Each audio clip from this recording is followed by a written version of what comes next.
13th regular meeting of the Medford City Council will now come to order. Clerk Hurtubise, please call the roll. Counselor Bears. Present. Vice President Caraviello. Present. Counselor Knight. Present. Counselor Marks. Present. Counselor Morell. Present. Counselor Scarpelli. Present. President Falco. Present. All 7 members present at this time. I'd ask everyone to please rise to salute the flag. I pledge allegiance to the flag of the United States of America, and to the republic for which it stands, one nation, under God, indivisible, with liberty and justice for all.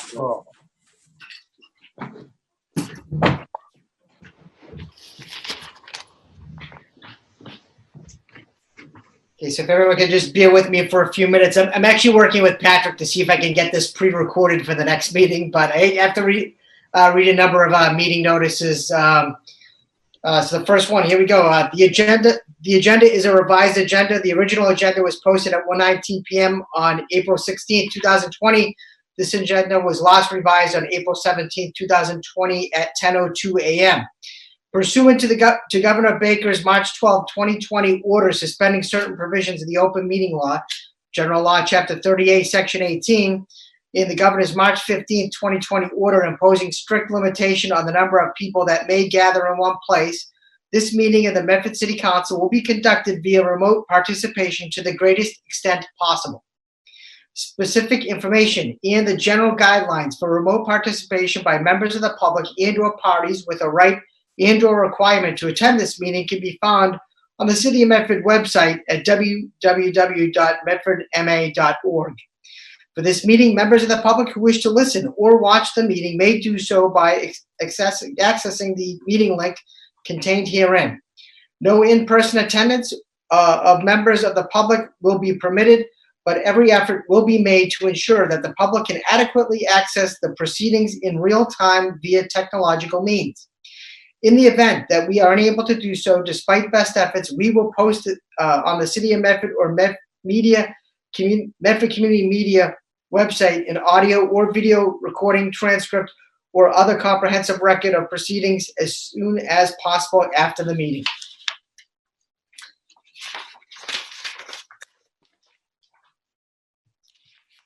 Following messages from the Governor of Massachusetts, Charles D. Baker.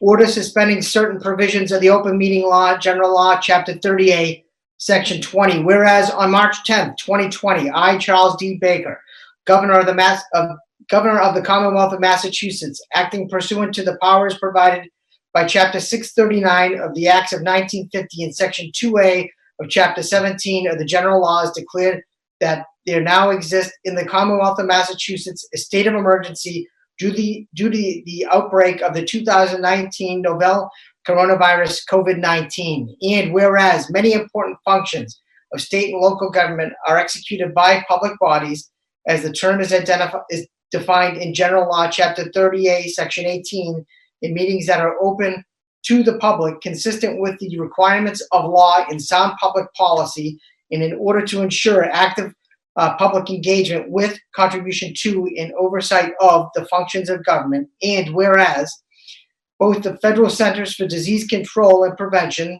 CDC, and the Massachusetts Department of Public Health, DPH, have advised residents to take extra measures to put distance between themselves and other people to further reduce the risk of being exposed to COVID-19. Additionally, the CDC and DPH have advised high-risk individuals, including people over the age of 60, anyone with underlying health conditions or a weakened immune system, and pregnant women to avoid large gatherings.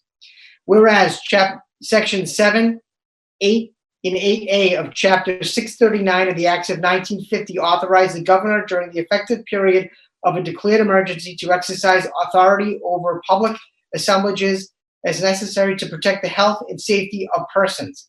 And whereas low-cost telephone, social media, and other internet-based technologies are currently available that will permit the convening of a public body through virtual means and allow real-time public access to the activities of the public body. And whereas Section 20 of Chapter 30A in implementing regulations issued by the Attorney General currently authorize remote participation by members of a public body subject to certain limitations.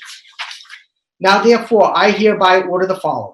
Number one, a public body as defined in Section 18 of Chapter 30A of the General Laws is hereby relieved from the requirement of Section 20 of Chapter 30A that it conduct its meeting in a public place that is open and physically accessible to the public, provided that the public body makes provision to ensure public access to the deliberations of the public body for interested members of the public through adequate alternative means. Adequate alternative means of the public access shall mean measures that provide transparency and permit timely and effective public access to the deliberations of the public body. Such means may include, without limitation, providing public access through telephone, internet, or satellite-enabled audio or video conferencing or any other technology that enables the public to clearly follow the proceedings of the public body while those activities are occurring. Where allowance for active real-time participation by members of the public is a specific requirement of a general or special law or regulation or a local ordinance or bylaw pursuant to which the proceeding is conducted, any alternative means of public access must provide for such participation. A municipal public body that, for reasons of economic hardship and despite best efforts, is unable to provide alternative means of public access that will enable the public to follow the proceedings of the municipal public body as those activities are occurring in real time, may instead post on its municipal website a full and complete transcript, recording, or other comprehensive record of the proceedings as soon as practicable upon conclusion of the proceedings. This paragraph shall not apply to proceedings that are conducted pursuant to a general or special law or regulation, or local ordinance or bylaw that requires allowance for active participation by members of the public. A public body must offer its selected alternative means of access to its proceedings without subscription, toll, or similar charge to the public. Number two, public bodies are hereby authorized to allow remote participation by all members in any meeting of the public body. The requirement that a quorum of the body and their chair be physically present at a specified meeting location as provided in General Law, Chapter 30A, Section 20D, in a 940 CMR 29.10, 4B is hereby suspended. Number three, a public body that elects to conduct its proceedings under the relief provided in Sections 1 or 2 above shall ensure that all party entitled or required to appear before it shall be able to do so through remote means, as if the party were a member of the public body and participating remotely, as provided in Section 2. Number four, all other provisions of Section 18 to 25 of Chapter 30A and the Attorney General's implementing regulations shall otherwise remain unchanged and fully applicable to the activities of the public bodies. This order is effective immediately and shall remain in effect until rescinded or until the state of emergency is terminated, whichever happens first. Governor of Massachusetts, Charles D. Baker. Mr. President, motion to suspend the rules to take communications from the mayor. On the motion of Council Knight to suspend the rules to take communications from the mayor, seconded by Second, Mr. President. Vice President Caraviallo. Clerk Hurtubise, please call the roll.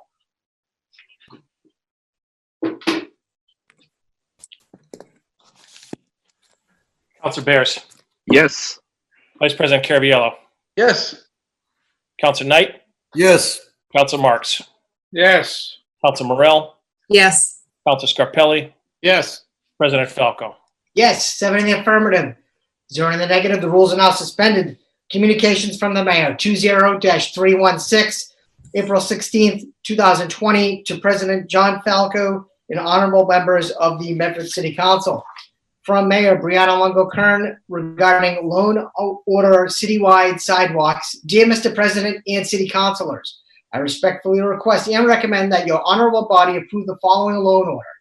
City of Medford loan order citywide sidewalks. Be it ordered that the sum of $500,000 be and hereby is appropriated to pay the cost of repairing, constructing, and reconstructing various sidewalks throughout the city, including engineering and design services, and for the payment of all costs incidental and related thereto. that it meet this appropriation, the city treasurer, with approval of the mayor, is authorized to borrow said sum under and pursuant to Mass General Law, Chapter 44, Section 7, 1, as amended and supplemented, or pursuant to any other enabling authority, and to issue bonds or notes of the city therefore. Any premium received upon the sale of any bonds or notes approved by this order, less any such premium applied to the payment of the cost of issuance of such bonds or notes, may be applied to the payment of costs approved by this order in accordance with Mass General Law, Chapter 44, Section 20, thereby reducing the amount authorized to be borrowed to pay such costs by a like amount. If further ordered that the city treasurer is authorized to file an application with the Commonwealth of Massachusetts Municipal Finance Oversight Board to qualify under Chapter 44A of the general laws, any in all bond or notes of the city authorized by this vote or pursuant to any prior vote of the city and in connection therewith, to provide such information and execute such documents as the Municipal Finance Oversight Board of the Commonwealth of Massachusetts may require. Very truly yours, Mayor Brianna Longo Kern. Councilor Knight.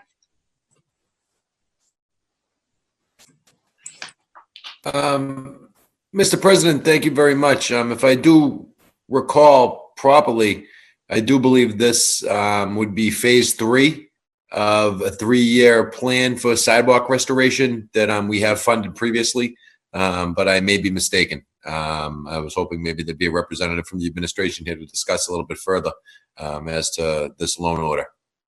I was too, and actually, I don't think anyone is here with us tonight. I was thinking someone from the DPW or the chief of staff, but no one seems to be on the line from what I can tell. Motion to table? I'm sorry? Councilor Knight, did you make a motion? I'll allow my other council colleagues to pipe in. Okay, Vice President Cavallaro and then Councilor Marks. Thank you, Mr. President. Mr. President, if we could ask the administration if this $500,000 includes part of the pilot program that you and I had suggested back in January with the company that repairs the sidewalks for a third of the cost of replacing some of them. I know they would. I saw the email chain with Commissioner Kerins and the company, and I know they were doing some work in Malden this coming spring. And if you can find out if they reached any kind of agreement to do some of that work here at Medford, and hopefully we can defray some of that cost and get more work done for less money, so we get a little bit better bang for our buck. So if you can make that in form of a question to the administration or in the DPW. Okay. Second the motion. Vice President Caraviallo, I need more. I need to get that amendment again, or the request again. Okay. Back in January, President Falco and myself requested that the mayor and the DPW look into a pilot program with a company that we gave them that repairs sidewalks for less money than it does to replace them. And I saw that Commissioner Kerins had been talking to them because they were doing some work in Malden, and I don't know if they ever came to an agreement to do some work in Medford. So if you could ask if that had come to fruition. Okay. Thank you. Thank you. We have Councilor Marks, Councilor Scarpelli, Councilor Morell. Councilor Marks. Thank you, Mr. President. For previous phases of the sidewalk improvements, this council has requested if the administration is working from a current list. If so, what percent of the list will be accomplished through this 500,000? So that was one of the questions that was asked in the past, and I was asked that be re-asked again, Mr. President. Roughly how many sidewalks do they feel will be accomplished with this 500,000? What priority, if there is an existing list, will the sidewalks be done? Is there a priority list that is already established? And when will the work start to take place, assuming it's approved? Thank you, Councilor Marks. Thank you. Councilor Scarpelli. Council Marks, I didn't get every one of your questions. I can read back what I have, and you can give me what I don't have, if that Sure. works for you. Yep. First one I have is the administration working from a list. Second one is what percentage is being done, what percentage of the sidewalks are being done from the list? With this 500,000, correct? Okay, with this 500,000, hang on. Next one I have is there a priority list? And the final one I have is when will the work take place? You hit them all. Okay, all right. Thank you. And do you want that as questions to the administration or as an amendment?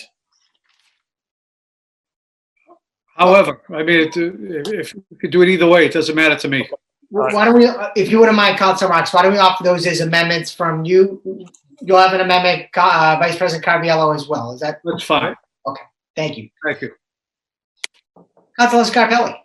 Thank you, Council President. When I first saw this, I was a little alarmed. I said, well, $500,000. I said that this is, you know, it's like, you know, Groundhog Day all over again. And I think that one of the things I made a motion for in the past few years at budget time is looking to see it incorporate a full-time cement sidewalk and pothole crew. And because we keep on putting money into these bonds, into these type of payments for contractors. When I did talk to the director of DPW, Mr. Cairns, he did inform me that this is something that we did talk in phases, and he refreshed my memory about where this is. He's the company for Council Marks. The company is already in the city. They already have there is a list. They're working off that list. They're already in. This will just have them continue what they're doing. So there is a list. They have their feet already, their boots on the ground, ready to work. And as soon as this is approved, the money's there. They will then follow through and continue with the sidewalk projects that were in place when we first initiated this process with the last regime. So again, I wish somebody was here to talk to us, but I think that you know, I also want to piggyback with what future resolution that Councilor Bears is in, that we really need to know what our funding is going to look like after this pandemic. So, but again, I think that what Mr. Cairns did tell me when I did my homework, he did say, George, this is something that we've already proved, brought me back to the place where we did approve this. And he was a little confused at the time because it was broken up into 2 payments, but the contract was awarded, I believe, Adam, for 2 years. It was a 2-year project. So that's what Mr. Cairns told me. So again, that, you know, I know that Council Knight has something to offer maybe, and we can revisit this next week, but I hope that helped, but that's the conversation I had with Mr. Cairns today. Thank you, Councilor Scarpelli. I just received a note that actually Alicia Nunley was supposed to be with us tonight. She's not feeling well, but I believe the Chief of Staff is going to join us maybe in a few minutes. So let's keep the conversation going. I know there are a number of questions. So Councilor Morell was up next, then Councilor Beers. Thank you, Mr. President. Yeah, just echoing a lot of my fellow councilors' questions, and thank you to Councilor Scarpelli for providing that information. Just some basic questions related to this that I think the administration can easily address. I'm curious, just it's phase 3 out of how many phases? And understanding, will there be another request for money? Is that going to be the next fiscal year? Does this $500,000, when does that carry us to a future request? Is this it? So simple questions that the administration can address when the Chief of Staff comes on or when we revisit this. Okay. Thank you, Councilor Morell. Councilor Beers. Yeah, just quickly to add to what my fellow councilors have said, I think I would just like to know, can we continue at the $500,000 level? You know, what is the impact relative to the COVID-19 crisis on our finances, and how does this fit into that picture? Thank you, Councilor Beers. Any other questions from the council? Any other questions from the public? Anybody have questions? Anybody have a question they'd like to ask? Okay, Council Knight. Mr. President, motion to report the questions out to the administration for an answer so that we can address the paper next week. Let's see, 1 minute.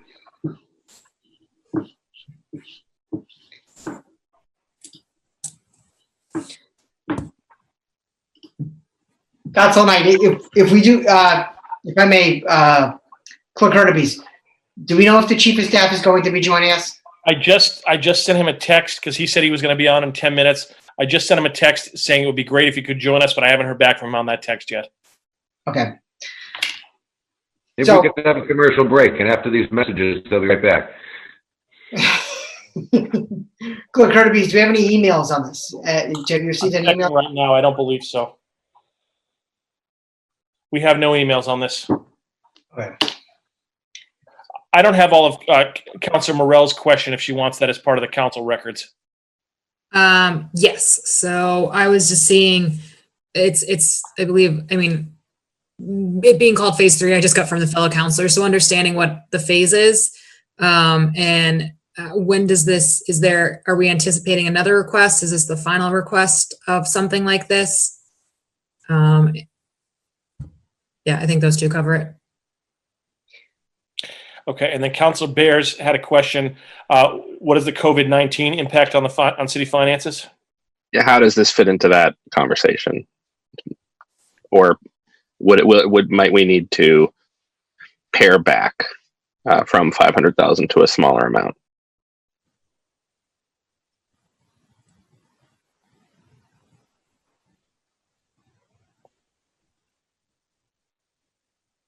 Clerk Hurtubise, let me know when you have that. I got it. Vice President Caviola. Thank you, Mr. President. We have a subcommittee of Public Works and a schedule coming up soon.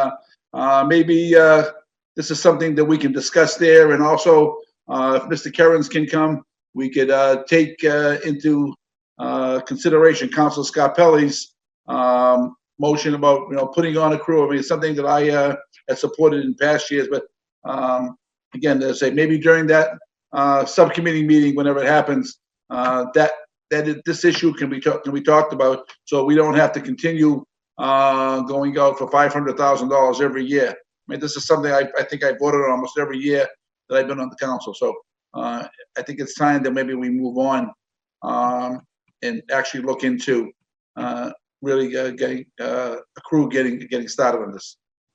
Thank you, Council. Vice President Caviola. Clerk Hurtubise. Dave Rodriguez just said he got on, and I'm going to unmute him right now. Okay. Chief of Staff Rodriguez, good evening. Good evening, everyone. Thank you for having me. I apologize that I wasn't on earlier. No worries. Thank you for joining us. There are a number of questions asked by councilors regarding the loan order for the citywide sidewalks. Certainly. Clerk Hurtubise, I'm not sure if you want to read the questions maybe one by one to the Chief of Staff, and he can take a shot at answering those. Sure. Vice President Caraviello has asked if the mayor and Commissioner Kerins will look into the pilot program to repair the sidewalks for less money than it costs to replace them. Apparently, there was a negotiation with Malden at some point, and Vice President Caraviello wanted to know if Medford had reached any kind of agreement with Malden. I have not heard about the negotiations with Malden. I can look into that and get some further information. The $500,000 that's before the council tonight is actually to backfill an existing contract that was begun last year. So as part of a pilot, in order for us to change gears like that, I'd have to look into that from a procurement standpoint because there is an existing contract in place with a contractor. So I can certainly look into that.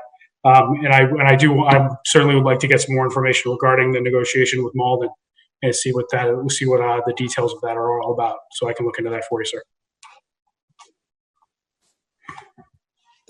President Caviola. If I can pipe in for a second, David, I was on the email chain with Commissioner Kerins and the company that we had brought forward, and the company had reached some type of agreement with Malden, and they were looking to come over here to Medford to start maybe do to try some sidewalks here. I don't know where that conversation with Commissioner Kerins went, but maybe if you can look into that and see if that ever came to fruition. Certainly will. Thank you. Clerk Artemis, next question. These next several are from Councilor Marks. The first one is the administration working from a list? A list that is currently in development. So we are undergoing a pavement management indexing program through the engineering department. We're utilizing Chapter 90 money to do that. So last that I had spoken with the city engineer, Tim McGivern, the scope of services for that was currently being put into place. We have been a little bit sidetracked regarding the current crisis, and it's been all hands on deck, even in engineering, especially with the work safety plans that have been put into place regarding horizontal construction. Engineering's been doing a lot of work ensuring the security of those work safety plans and making sure workers and the ancillary services are safe. I'll follow up with Tim, figure out exactly where the pavement management index programming is, and if a vendor has been secured through that. There was a couple questions about conflicts and some other folks that we had on currently on call, but I will follow up with Tim. I can answer that question offline, or if you wanted to, I can come back at the next meeting and address it then. This next one is related to that. If there is a list, what percentage of the work is being done from that list with this $500,000? I don't know. I certainly don't know. I'd have to check and see what the scope of work is, but I can check on that for you. Okay. Another question from Council Marks.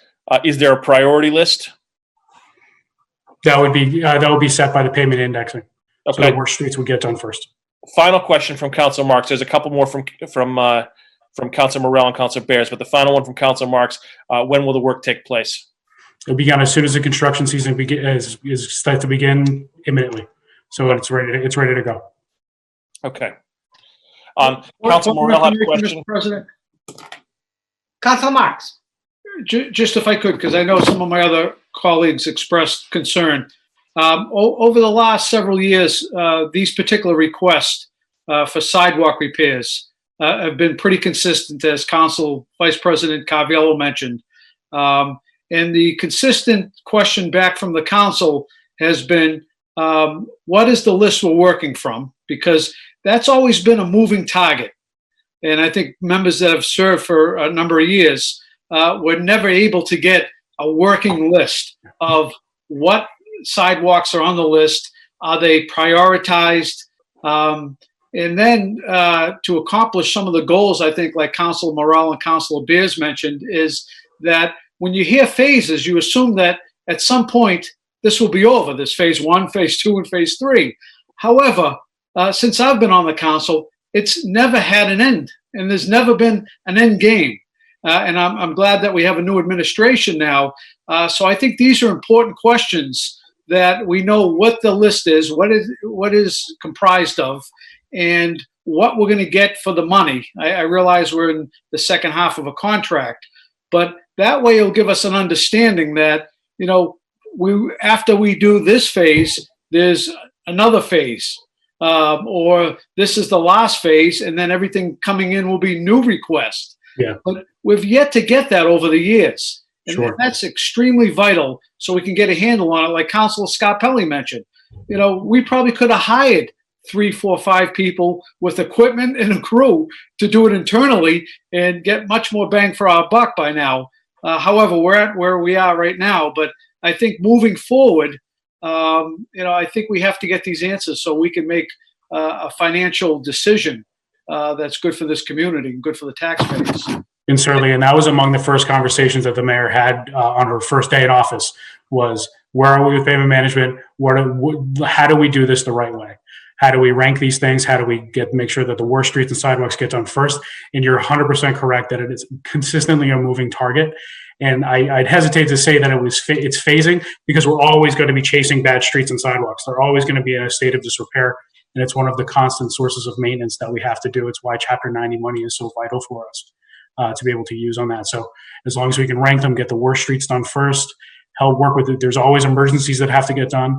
But we're going to try to use a scientific method and use a data-driven approach in order to index these things to make sure that the worst streets get done first, and we're addressing the needs as we need to. Thank you. And just one last point, if I could, Mr. President. Yes, please. Not to belabor this, but because when you talk sidewalks, most people think, oh, it's the replacement of a sidewalk panel. But many times the work goes into curbing, goes into the removal of tree stumps because they may be the hindrance why you can't put a sidewalk. And there may be a catch basin that's located near the sidewalk. And that starts to expand the scope of the project. And before you know it, rather than doing 500 panels or sidewalk panels, you're doing 50 with other related work. And these are the questions I think that we have to have answered. And I know you can't tell sometimes until you get into a situation and say it involves much more than we anticipated. But these are the type of things we have to know, because 500,000 sounds like a lot, but when you start to do work, it doesn't go very far at all. So I just want to put that out there. Certainly. Thank you, Councilor Marks. Clerk Hurtubise, if you would like to continue with the questions that were asked. Two more questions. This one is from Council Morell. She asked about phase 3. She wants an understanding of what phase 3 is, and do we anticipate another request for funding for sidewalk repairs? I think the phase 3 is just for this contract, but I can get the exact information on that for you. In terms of, I'm not familiar with the term phase 3 as it was included within the order, but I can put my finger on it for you. Make sure I get you that information. It's not a problem. Okay, thank you. Clerk Hurtubise, would it be possible to pull the previous papers from phase 1 and phase 2 so our newer councilors can see what we've done, what we've appropriated and approved over the last couple of years? I know since I've been on, and I've only been on, myself and Councilor Scarpelli have only been on for 4 years, but I think we definitely approved 2 phases, and we're closing in. I think I want to say on probably close to $1 million now, because I want to say the previous 2 were like at least 250, but I could be wrong. I don't have the paperwork in front of me, but Yeah, we can take a look at that. okay. Thank you, Councilor Morell. Thank you, Mr. President. Yeah, I mean, I think a lot of the questions, we're trying to piecemeal get to an overview of this whole project, as Councilor Marks said. So I think if there's another phase or something like this comes up again, just an overview would be really helpful in understanding what we're being asked to approve. Clerk Hurtubise, did you have any more questions on the There is one from Council Bears. Councilor Bears? What was the question? He can jump in, or I can read it, whatever Council Bears prefers. Sure. Just Dave, when discussions about this were happening, was there any discussion of whether we'll be able to do this given the coronavirus crisis and the impact on city finances? There has been, and there's been a lot of talk about that. Recently, we have been on the phone with our financial advisors regarding the best way to borrow money and the best way to structure our borrowing going forward. And this was determined that this was something that we would be able to afford in terms of the contracting in the existing contract. Unfortunately, Alicia Nunley is unable to join us tonight, but as soon as she's back on her feet, I can get you a detailed financial analysis on this particularly.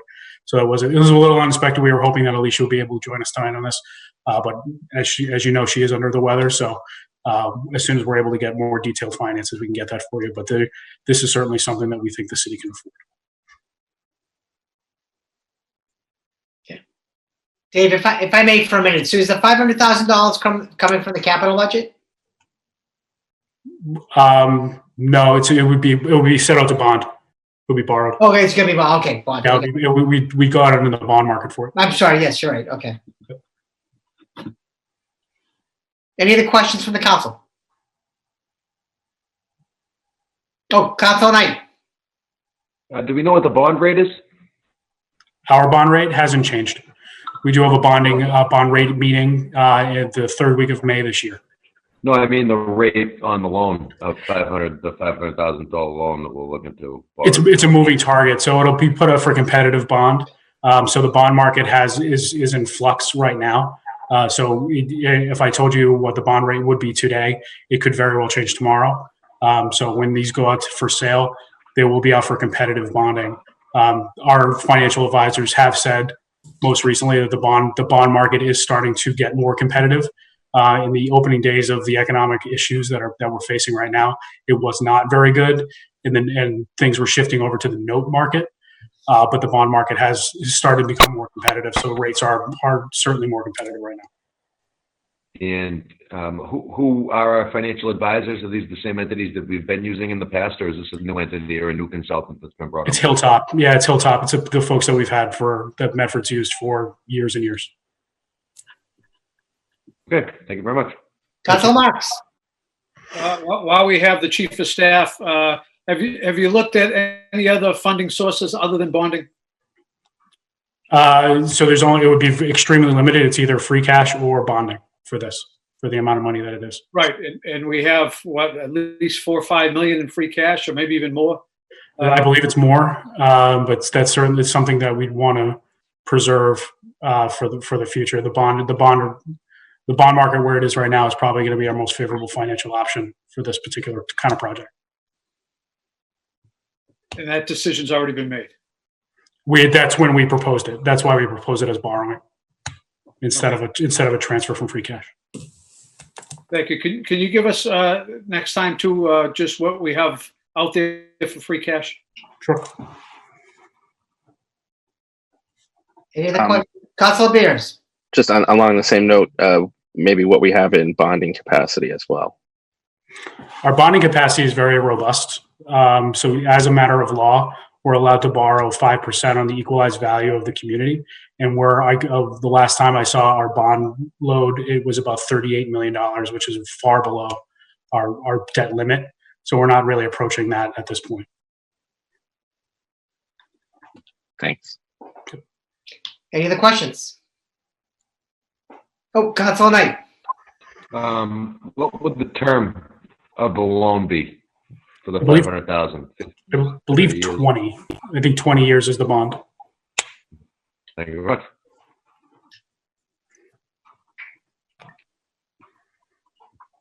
Any other questions? Okay, the chair awaits a motion from the floor. Motion to table, Mr. President, until we get answers from the administration, till next week. Okay, on the motion of Council Marks to table until next week, so we can allow time to get some answers from the administration. Second. Seconded by Councilor Morell. Clerk Hurtubise, please call the roll. Still writing it down. Hang on just a second. Yep.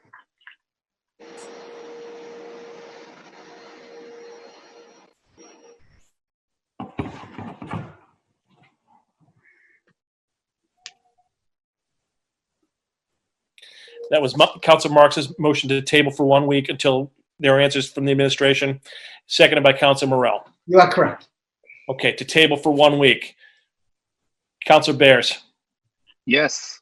Vice President Caraviello. Yes. Councilor Knight. Yes. Councilor Marks. Yes. Councilor Morell. Yes. Councilor Scarpelli. Yes. President Falco. Yes, 7 in the affirmative, 0 in the negative. The motion has been tabled till next week.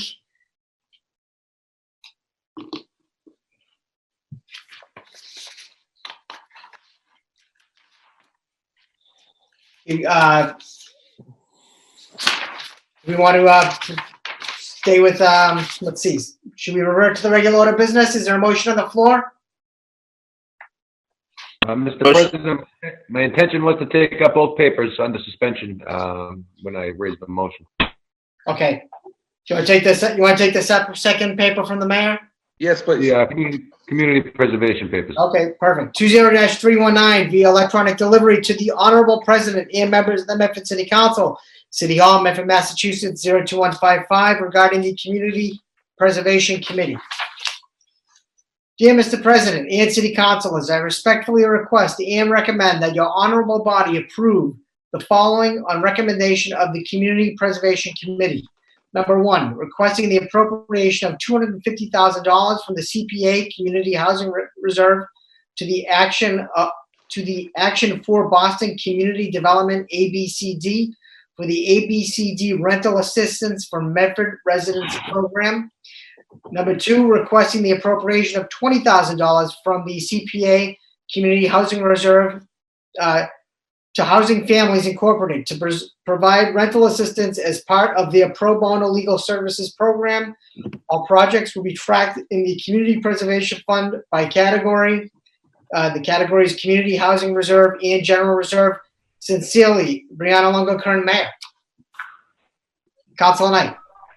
The first question that I'd have, Mr. President, is whether or not these appropriations and programs that we're funding would service 100% Medford residents. Because community preservation funds are generated through an assessment on our property taxes, I think it's very important that we make sure that these funds stay within the confines of our community. So I asked that question. Okay. Let's see. Oh, Roberta. Thank you. Thank you. I can speak to that. We are required, but under federal fair housing law, we cannot limit it strictly to only Medford residents. However, we can place a priority on Medford residents. And given the amount of need that's anticipated and the fact that other communities who are working with ABCD are also putting funds on the table, it's highly unlikely that Medford's funds will be utilized supporting residents of other communities, that these funds are very highly likely to go entirely to Medford residents. Mr. President, in the presentation, Ms. Cameron referred to limit it. And when you say limit it, limit what? Limit the expenditure of CPA funds or restrict the expenditure of CPA funds under this program? We cannot have publicly funded housing programs under federal fair housing law that are entirely restricted to residents of one community. So the funds have to be applied in such a way that they allow for fair access to housing to people from to all kinds of people who are protected classes. Now, since Medford's population is already representative of protected classes under fair housing laws, Medford's the funds that Medford puts into programs like this, or any community preservation or any publicly assisted housing, can very likely support Medford residents. And in the past, I've provided a worksheet showing what who is supported by a local preference in housing programs. So if we were to apply a local preference to Medford residents only, for example, that would exclude people who, say, have roots in Medford but have been displaced already and then don't have the opportunity to move back to Medford. So that's an issue with requiring people to be Medford residents already before they can benefit from publicly funded housing programs. In this instance, I believe that all of the residents who are going to be assisted are people who are already living in Medford, because the type of assistance is emergency rental assistance for people who have come on hard economic times and are having difficulty being able to pay their rent and mortgage. But I'd like to allow our applicants to speak to how the programs will work in their particular programs. I certainly can appreciate that, Ms. Cameron. Like I said, my concern is that because these funds are generated from an assessment on property taxes from residents here in the community, these funds really should stay within the confines of our community. I don't see why we should be sending them out.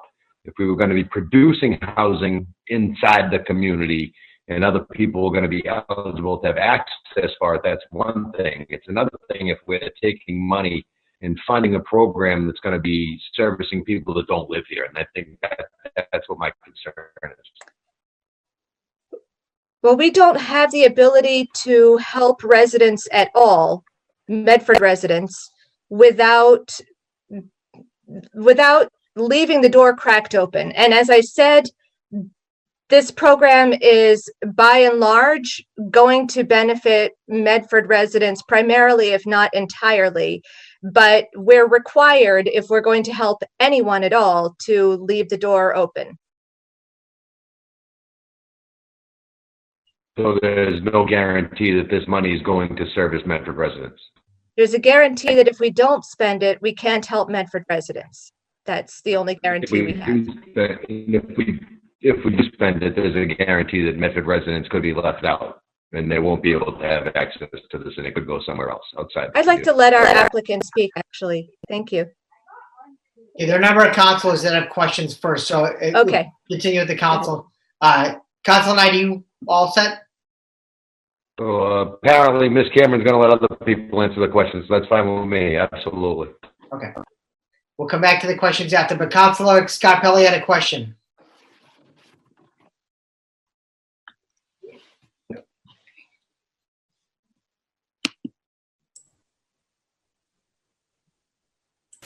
George, you're muted. I appreciate it. I think, thanks, Council President. I tend to understand what all the applicants that are here tonight that will be speaking on, and I can totally understand what's going on. And I've been in, like most of the councils, have been talking to Medford families that are in dire straits right now. But I tend to agree with Councilor Knight that there's a possibility that Medford taxes that make up our community preservation money that will be left out because we have to do this through the federal government. I understand that. But if I can, I don't know if I see that Dave's still here, Mr. Rodriguez. I could tell you, I think if we really try it as a community, there's got to be a way that we can fast track an application to a Medford partnership with housing or Medford Family Network that we can give.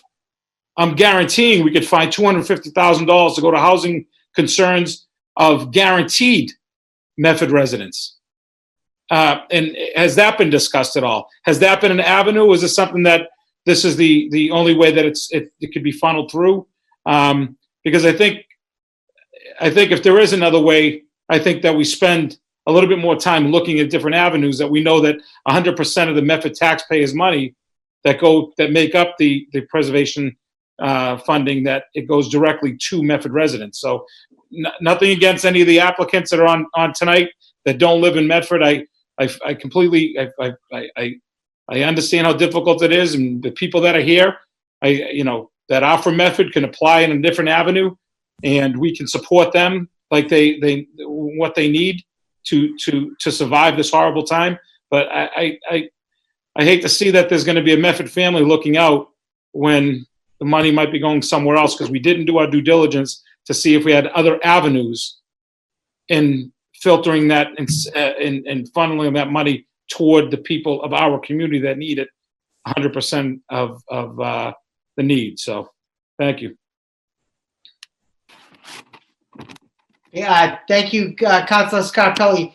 Councilor Scarpelli, was that a question for the Chief of Staff or? Yes, if we can, making a motion, if we can, the Chief of Staff can, if he can answer it, or if we can go back to his staff and find to see if we've exhausted, because I know other communities have other partnerships in place to help the residents of their community with rent and survival, and if they're not using the community preservation money. So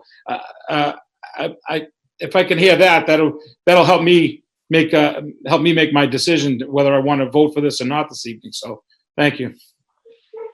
Thank you.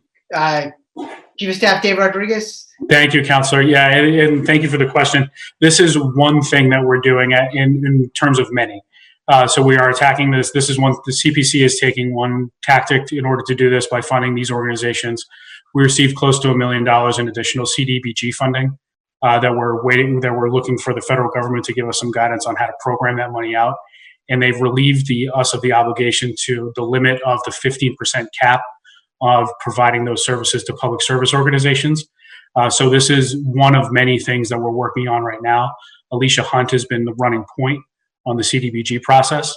If there are specific questions regarding how we're looking to program that money, she would certainly be the best person to talk to, her and her staff up at OCD, who have been doing a lot of work to try to work on. Point of information. I don't want to cut you off, Dave, Mr. President. Point of information, Councilor Scarpelli.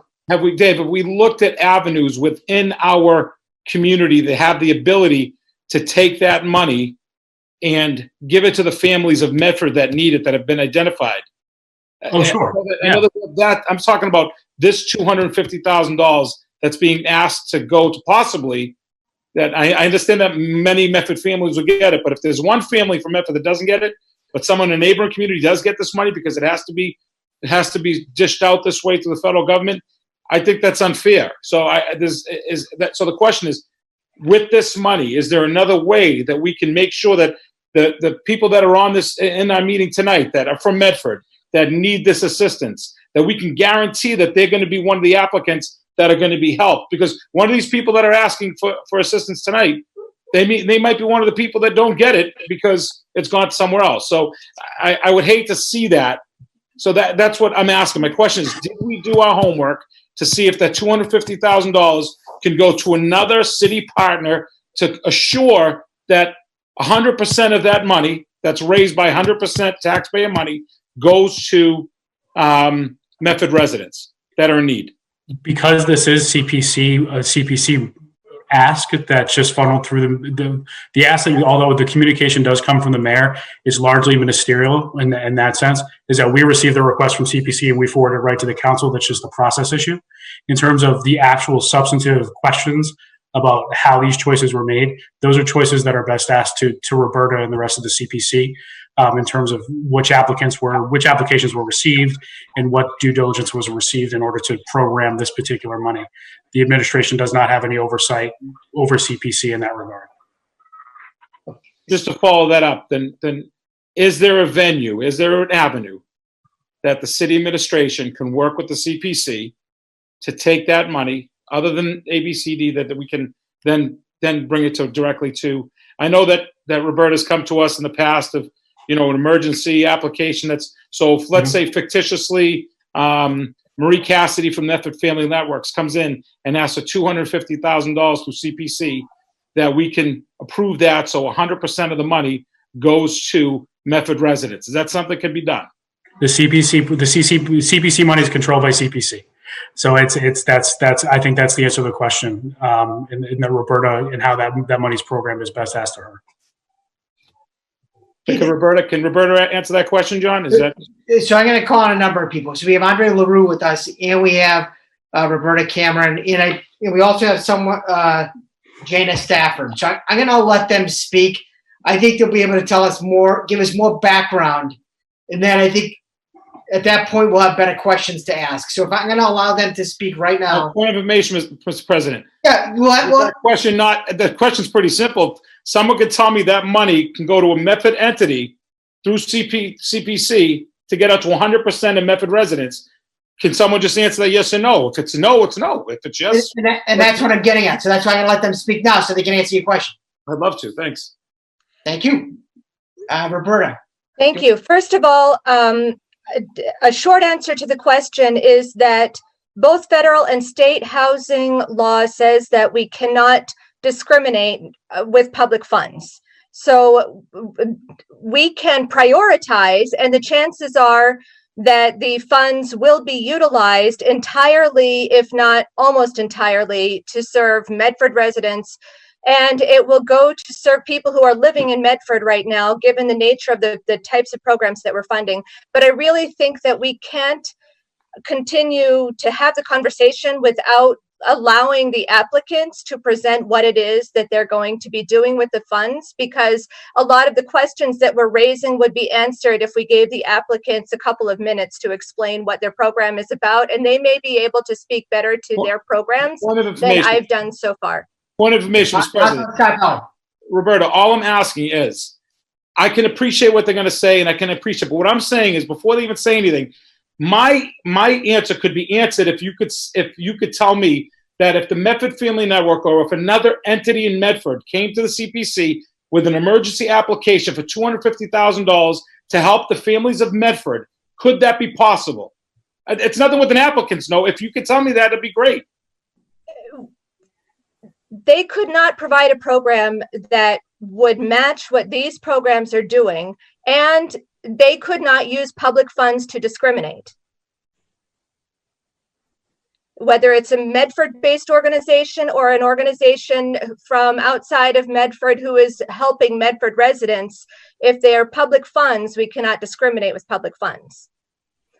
But I'd really like to hear from, if you may, Mr. President, if we could allow the applicants to explain how their program is going to work, because they may be able to answer the questions better than I have.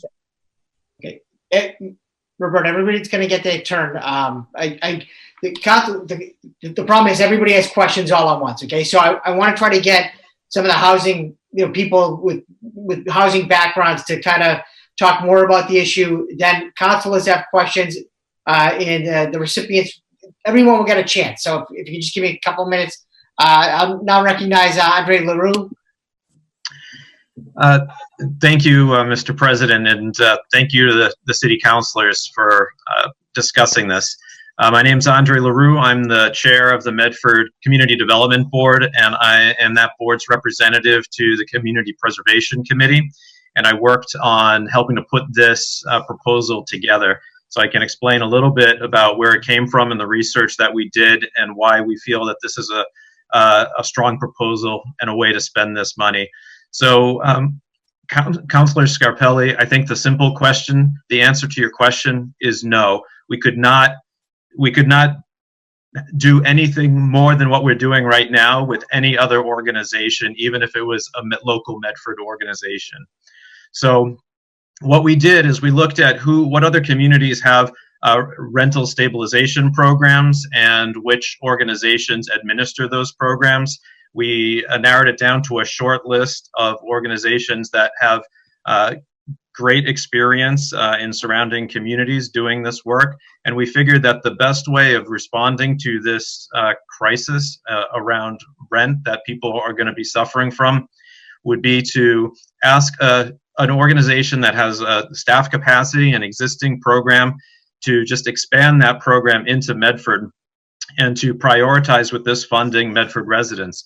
So, for example, ABCD has, although it's ABCD Boston is the official name, they basically took over the organization TriCap that serves Medford, Everett, and Malden, and has its office in Malden a number of years ago. And their rental stabilization program there is funded in large part by Malden CDBG funds, which means that Malden residents are prioritized. So we could have a Medford resident right now apply to that program, but there's so many Malden residents who need that help that they will be on the priority list. And the de facto effect is that no Medford residents can really access those funds. So we would be doing the same thing with these funds, but for Medford residents. So the priority would be given to Medford residents, and there would probably be so many Medford residents that would need this that no other residents from other communities would be very unlikely to be able to tap into any of those funds. And that's probably the best that we can do because, as Roberta mentioned, federal law prohibits any further restriction than that. So that answers that question. And we invited ABCD to come in for this funding, in part because they're a large organization. They have the staff capacity to ramp up a large program quickly. And the other reasons that were very attractive to us is that they provide case management to families for 6 months after receiving any assistance. So they will get documentation from the renter, from the landlord. They will try to work out an arrangement with both of them together so that an adequate amount of money is given, so they conserve these resources, they steward these resources appropriately and conservatively, so that they can help as many families as possible. They have a range of other services that they offer out of their Malden offices, and that people can access, so like food access, and they can make referrals for legal assistance, and other kinds of assistance that they have. So then they'll check on the families for, I think, every month for 6 months down the road, to make sure that those families then later don't fall out of housing stability. So those were some of the things that I think we found as we were doing our research that was attractive to us. And I'm sure that, Jana and Tabitha can answer some further questions about how this works, but we were impressed with their experience. Thank you. Thank you very much. Councilor Scarpelli, is your question answered now? I just want to make sure. Thank you. I appreciate the response. Thank you. Okay, thank you. So we have a number of councilors up next. Councilor Caraviello, did you have your hand up before? I did, Mr. President, but I'll wait to come back. I want to hear what the other people say before I ask my question. So maybe my question may be answered before then. Okay. Councilor Marks, you were up next.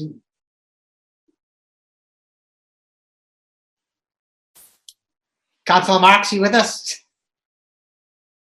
He looks like he's frozen. We'll pass that in. Very intense. Councilor Morell.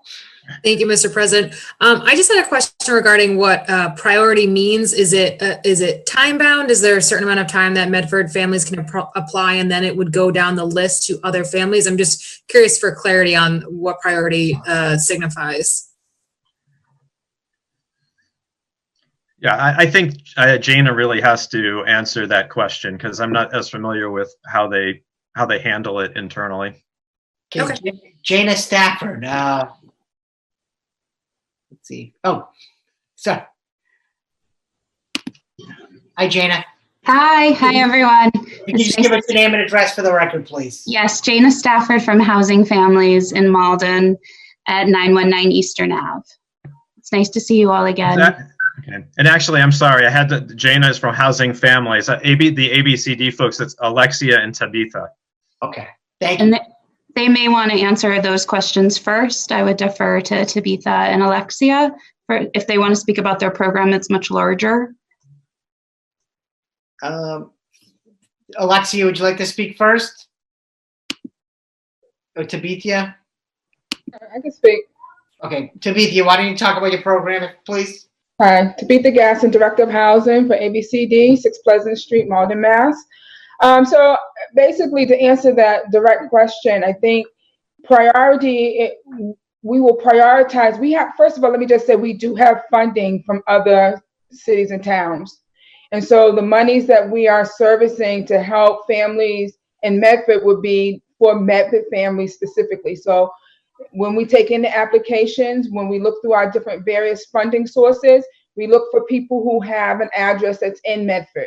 So and their properties in Medford. And so that's how we will take on the priorities. We have money from CPC in Malden. We have money, CDBG money in Malden, and Everett is reaching out to us with the same type of funding. So I don't think that using Medford money would be an issue during this time. And so we will prioritize that. And I think Andre did an excellent job speaking about the components of our program. I mean, the stabilization, rental assistance in itself is not, is a Band-Aid, but comprehensive case management, following up with the client, following up with the landlord. We send out a landlord reference form every month just to see if the tenant's paying their rent, to see, if there's any issues with the tenancy.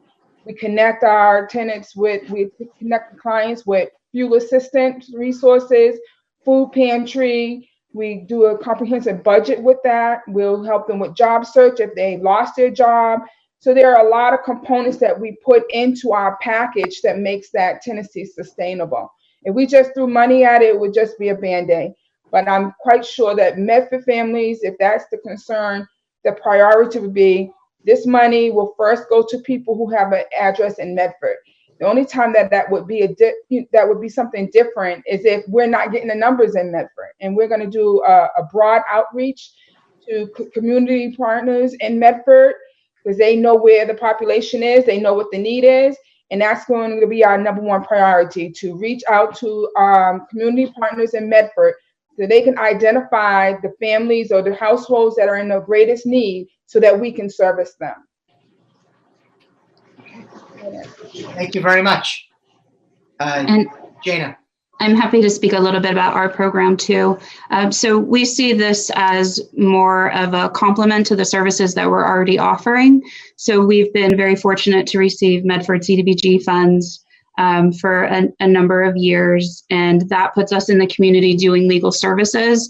So we would accept, of course, any referrals from ABCD for clients that need these legal services in the Medford community, and we would want to access these funds as a complement to our legal services. So if we find ourselves negotiating in court or trying to work out a Medford case that's already progressed further than just the initial stages of having a small arrearage, then we would be able to access the money particularly for these cases. We saw it as kind of a streamlining where we wouldn't have to, we'd accept the referral from ABCD, we'd work on the case, and then we wouldn't have to send the families back to ABCD for rental assistance because we'd have a small amount of money that we could access directly. Okay. Thank you. Councilor Morell, did that answer your question? Yes, that did. Thank you. Okay, thank you. Councilor Marks. Thank you, Mr. President. I have a couple of questions. First of all, how did the CPC arrive at this dollar amount?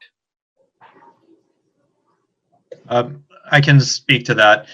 We have been putting, well, first of all, the community preservation funds can only be used for three kinds of projects: affordable housing, parks and playgrounds, and then historic preservation. So since for the last few years, while CPA has been in effect, we've gotten a lot of project applications for historic preservation projects and for parks projects, but we have not gotten very many for affordable housing, even though we know that affordable housing is a huge need in the community. So we've been setting aside funding every year to go into an affordable housing kind of account so that when we got some projects and applications, we'd have funding there to use it. So we have about $500,000 in an account right now for affordable housing. And given the scale of the crisis right now, we felt that we should make half of that funding available to try to help Medford families during this short-term crisis. But we didn't want to spend down everything because we still wanted to have some funding available for actually an affordable housing project when it comes to us. So if I could, it doesn't sound like you had any game plan. When I say you, I don't mean you in particular, but it doesn't sound like there was a game plan on why $250,000 was selected. I realize you had $500,000, but why was $250,000 selected? Is it based on a number of families we believe that may be able to take advantage, and that number would suit what we have the need for? And the reason why I bring this up is, from what I'm hearing, is there's a potential that if we do prioritize Medford residents and just say that we overestimated the amount of need that could be out there, and for instance, only $75,000 of Medford residents came forward, the other amount, according to what was stated, would have to go to other people that may be outside this community. We can't withdraw the money, right? Once our priorities of Medford families are done, say, okay, now we want to opt out of the program. So I'm just wondering how we arrived at that 250.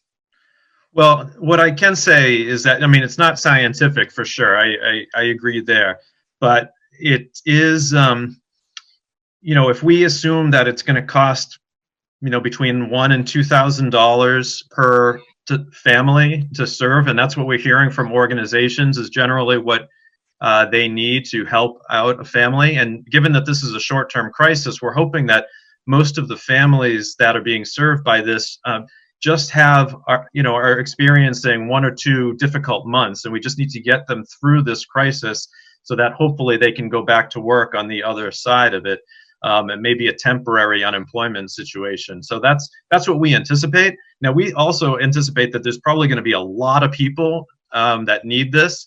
So if we estimate that 125 families will be helped with this $250,000 just at like $2,000 each.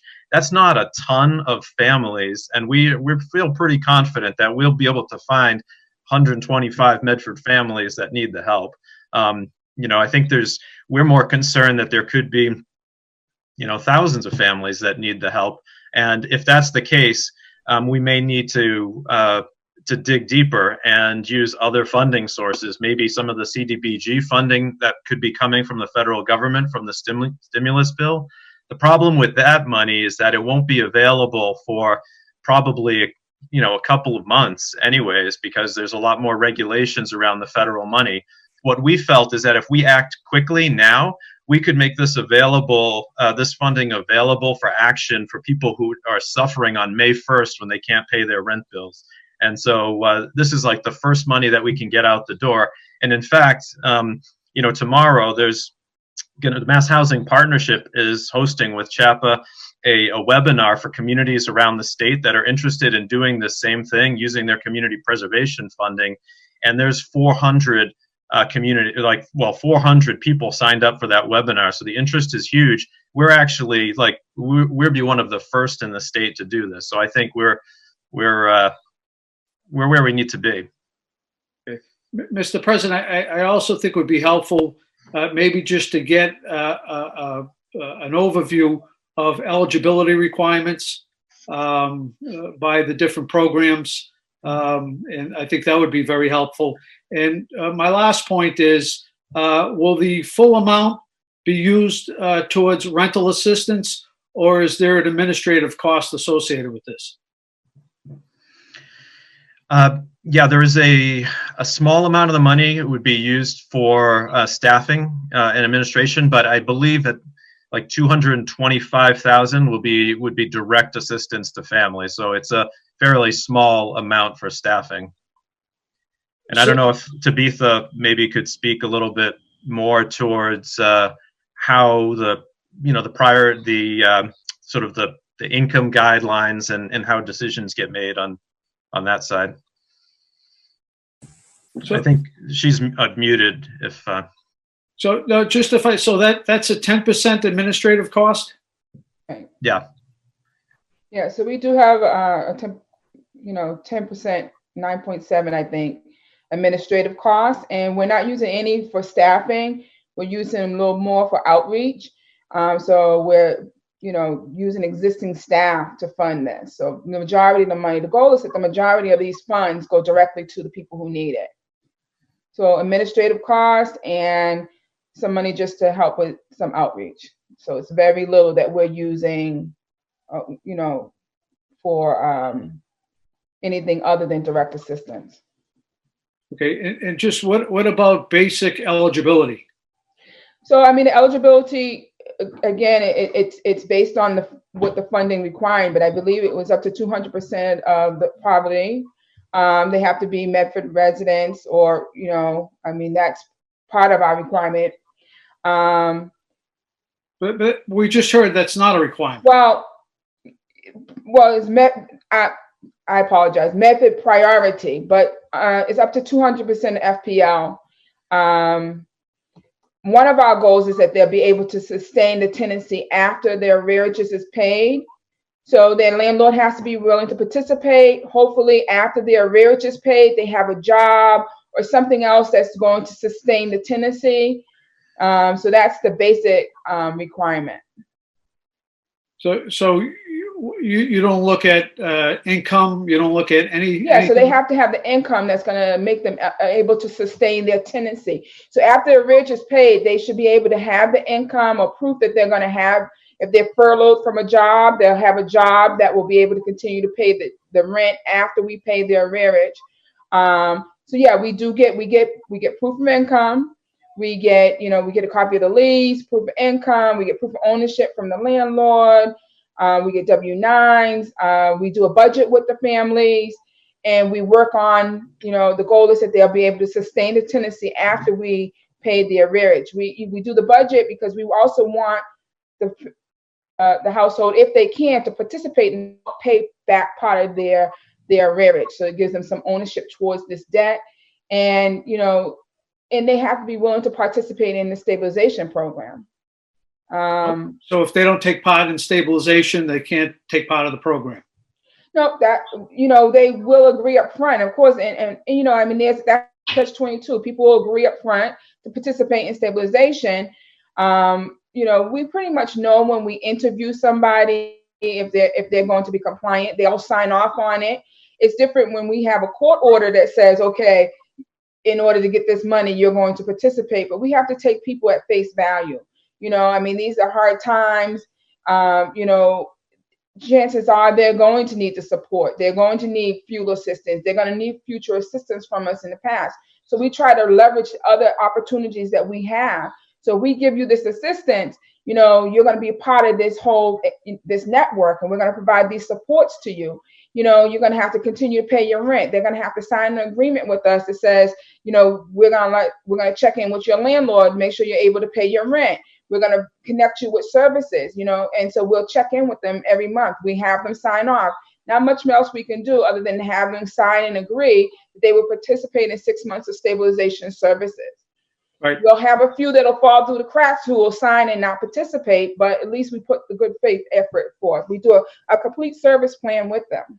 And Councilor Marks, they do require documentation from the tenant, about if there's a loss of income, for example, or what their current income is if they're already under the 200% of poverty line.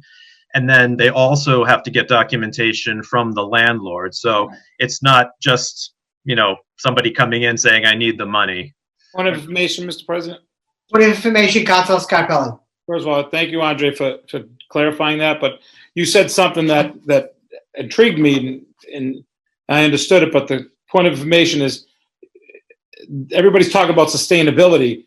But when Council Marks asked, how do we get to this point? How do we choose this? Your response was there are families that need $1,000 to $2,000 just to get by this period.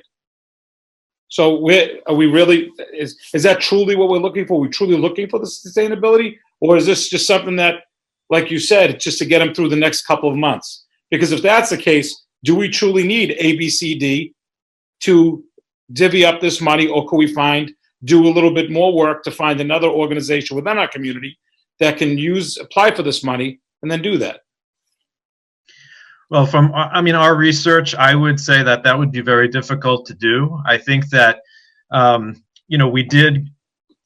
are a short list of organizations that do this work, but having the experience to be able to evaluate whether somebody can,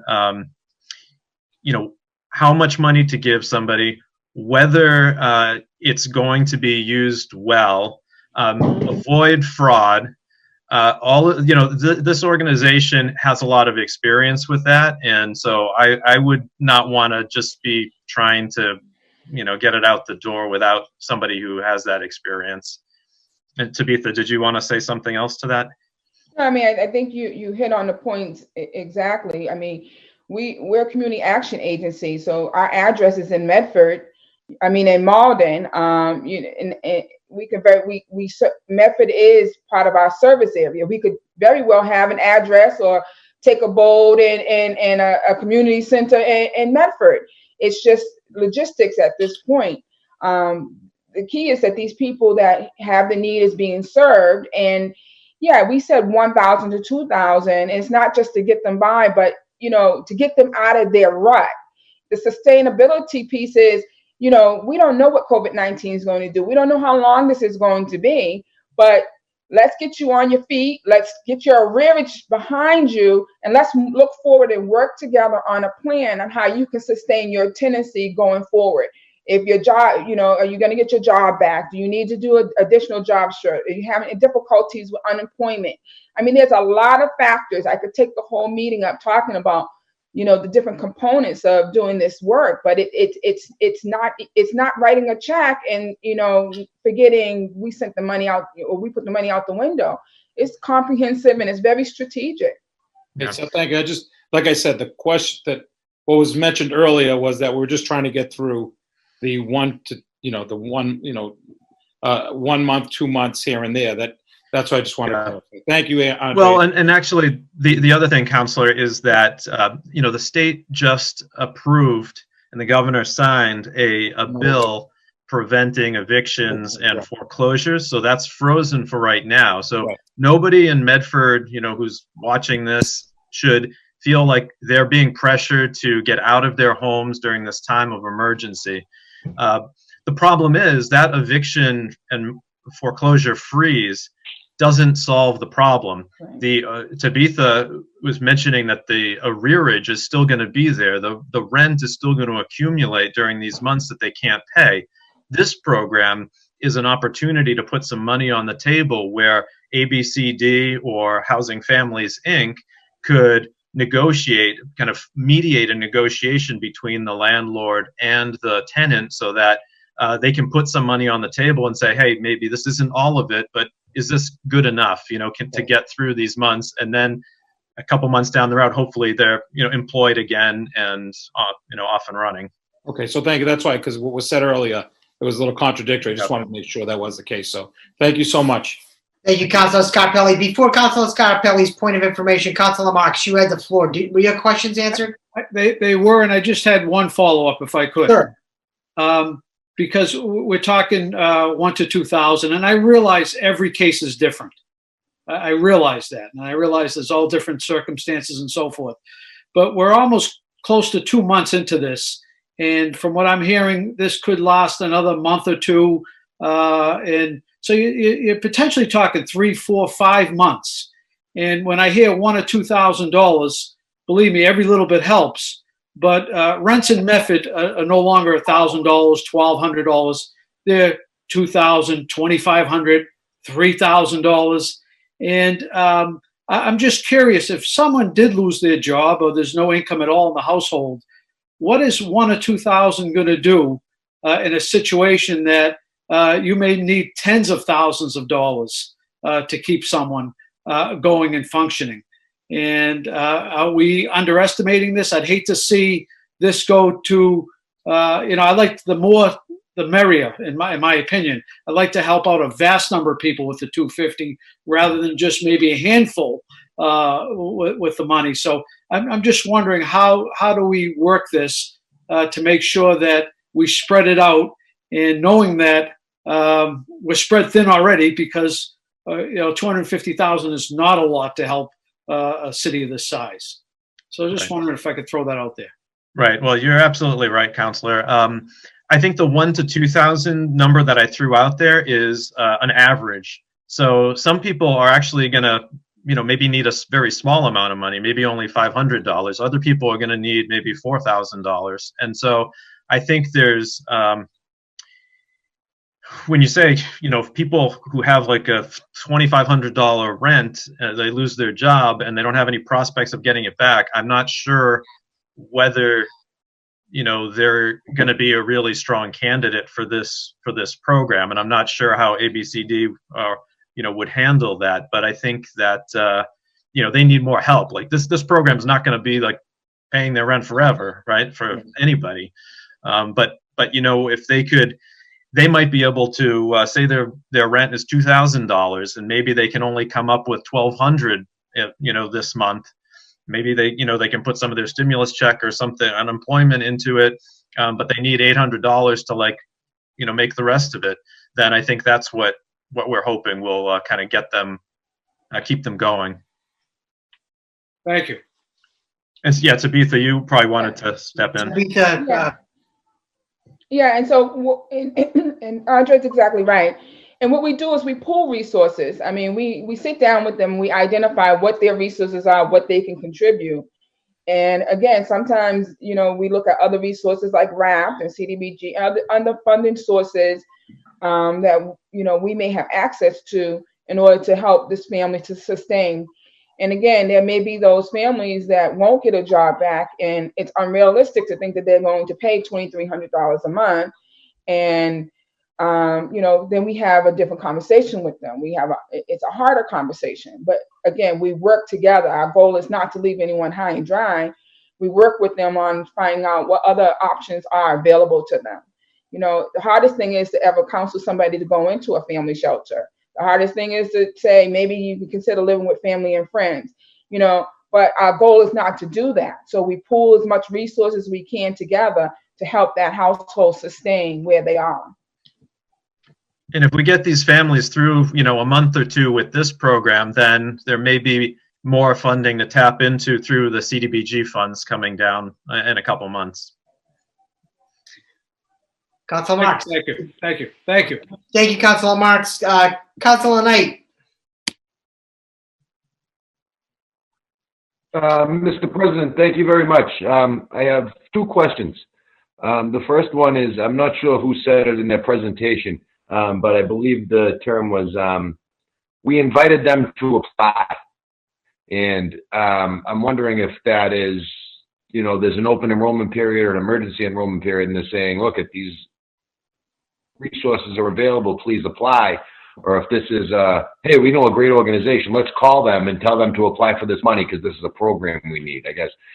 Is the community and the community-based organizations driving the request for the programming, or is the CPC driving the request for applicants?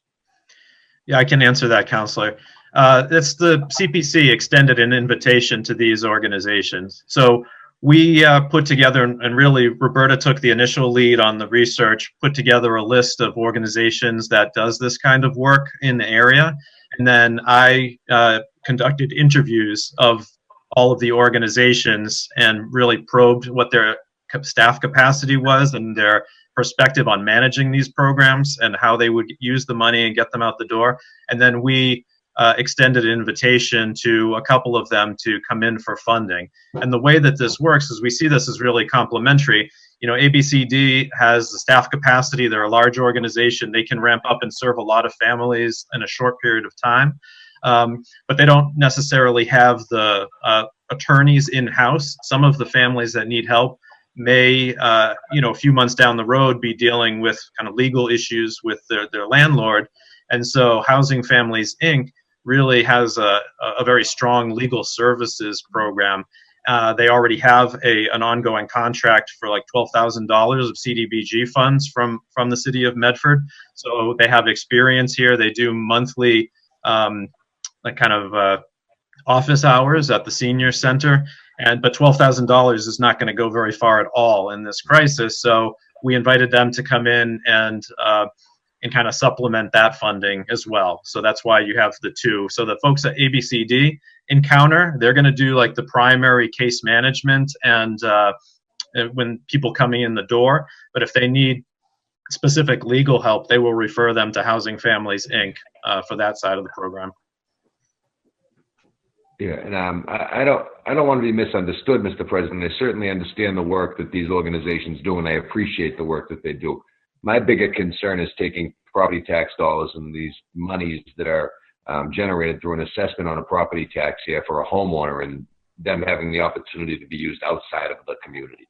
That's my biggest concern. That was my biggest issue. But it seems like a lot of those concerns have been addressed with the presentation. One question I would have for our CPC administrator or CPC staff is, does the council have the right to reduce the appropriation and allow this applicant to come back at a later date for further funding? Councilor Marks made a great point. If the need's not there, then these funds could go somewhere else. Why release $250,000 when we could release 75 now, 75 later, and then 100 at the end if that need needs to be met? Is it in our best interest to appropriate 50% of our CPC funds that are in the affordable housing bucket at this time, or should we give less money and allow them the opportunity to come back and ask for more if the need is there?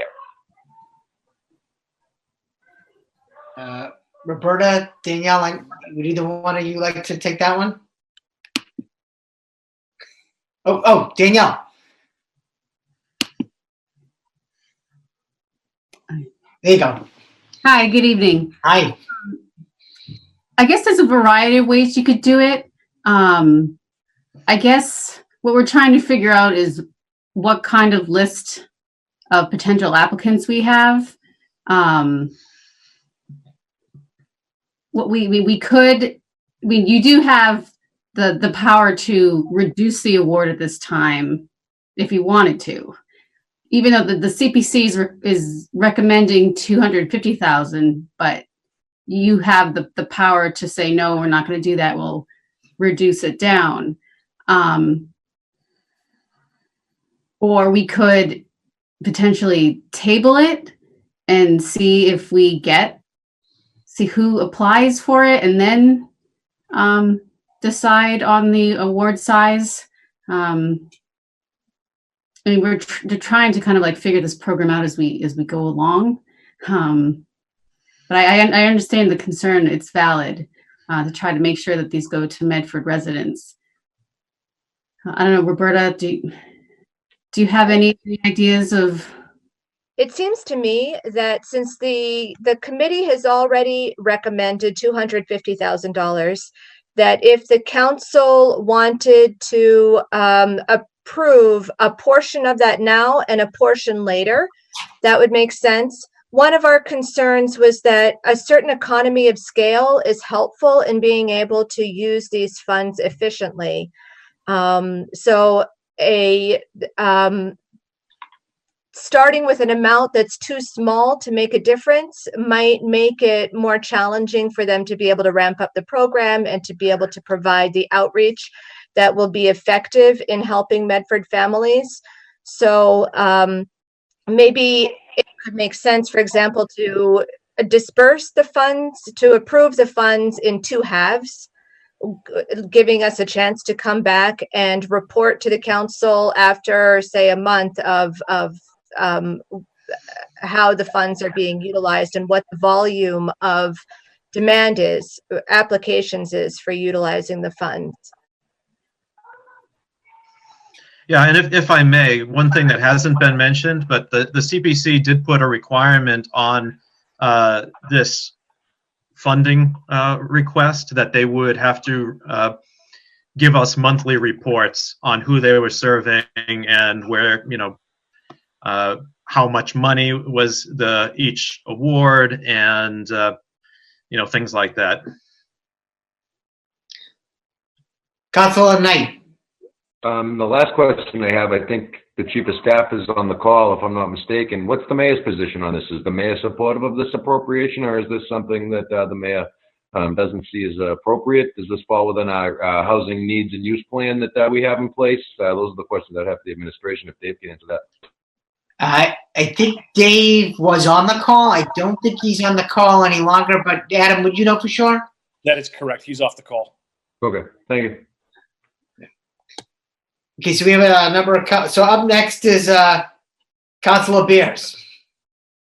Thank you, Mr. President, and thank you, Roberta, Andre, Danielle, Tabitha, Jana, everyone who's been working on this. I think this meets the early scope of this crisis. I think the point of getting money out the door to try to help people who are in need right now is really well taken. I would be fine with if we wanted to do a half and half, but disbursement. But I'd really want to make sure that if the need is greater than, if we're running out in a week or 2 weeks and not in a month, that we can come back and discuss it sooner. Because just from the discussions that I've had and the calls that I've been getting, I've talked to 30, 40 people who are having trouble. And if we're talking $1,000 to $2,000, that's 125 to 250 people. So, and I'm sure that I'm not speaking to nearly, even a small chunk of the folks who are in need right now in our city. So I really think this is a great effort. I'm really glad that you've all been working on this. And I really hope we can move it forward as quickly as possible because the need is there. And as a lot of the conversations around housing have been happening, people were feeling okay for March and maybe okay for April. And now it's really, we're getting into week 6, week 7, week 8. And the other side of it too is that the unemployment benefit systems have not been working quickly. And if you combine the calls that I'm getting and the work that I'm trying to do on that side with the people who are concerned about housing, it makes me into think that we're going to need to go beyond this, hopefully, and hopefully we can, and hopefully the federal and state government are there to help us with that, because I don't think even in Medford we're going to have the resources to meet the need. So just want to say thank you, and I strongly support this. Thank you, Councilor Pierce. We have Vice President Caraviello, Councilor Morell, and Councilor Scarpelli. Thank you, Mr. President. A lot of good information going around here. One of my questions is, who is going to be the watchdog for the city of Medford on this? Anybody have a question? Anybody have an answer to that? Danielle. I would be monitoring the program. Okay. As I do all the CPA projects. I'm sorry? As I do all of the CPA projects, I monitor them all to make sure they're spent in accordance with the awards and the grant agreements. Thank you. And my another question is, my other question is, I would support. I could probably support a half of this going on right now, because I would think within the first week or 2 weeks, you're going to know what the demand is almost immediately. So I think if the demand is there right away, you come back right away and you get support. But the biggest question I get is outside agencies telling the city of Medford how to spend taxpayer dollars, and that's where I get the concern on that, because again, especially if it's not going to city of Medford residents, that's where the bad rub comes in with a lot of people. So that's really what my biggest concern is. So if you start out with half and the demand is there, fine. Then we support the rest of the money. But let's see what the demand is before we go out and put all the money out there. And then, like Councilor Mark says, what if there's not the demand that we think is there? I mean, this hopefully this situation doesn't go on forever. And let's just play it by ear. But I say I would support half the money being appropriated this evening, with some kind of with some kind of documentation coming back within a week or 2 weeks saying that there is more need, and could we have the other half of the money? Thank you, Vice President Caraviello. Councilor Morell is up next, then Councilor Scarpelli, then Councilor Pierce, and Councilor Marks. Thank you, Mr. President. Yeah, I want to thank everyone who brought this forward. I think I know this was put together with some amount of speed because this is what's necessary at these times. This crisis is happening in real time, and people's needs are happening in real time, and different levels of government can act at different levels of speed. And I think we need to respond to this as much as we can. This crisis impacts people differently. A lot of us are fortunate enough to be able to work from home. We continue our work and we don't notice it. There are people that this is making a huge impact on. 22 million people applying for unemployment throughout the country. These are incredible numbers. And I think we're going to see the demand. And I think there's been a lot of questions about an agency like ABCD facilitating this. And I think those questions have been answered and addressed in the sheer scope of the challenge and the fact that ABCD goes farther to follow people and help them really in the ways they need to be helped when they do qualify for these programs. My father led one of the sister organizations to ABCD for the entirety of his career.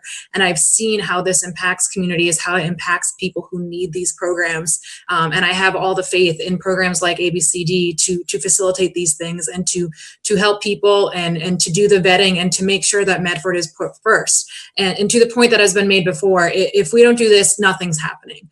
Of course, there is a small amount of risk as we kind of build the plane as we're flying it, but we're in unprecedented times. And I think this is something that we do need to move forward with to help Medford families and to offer something for people who are really struggling right now. So I look forward to supporting this. Thank you, Councilor Morell. Councilor Scarpelli.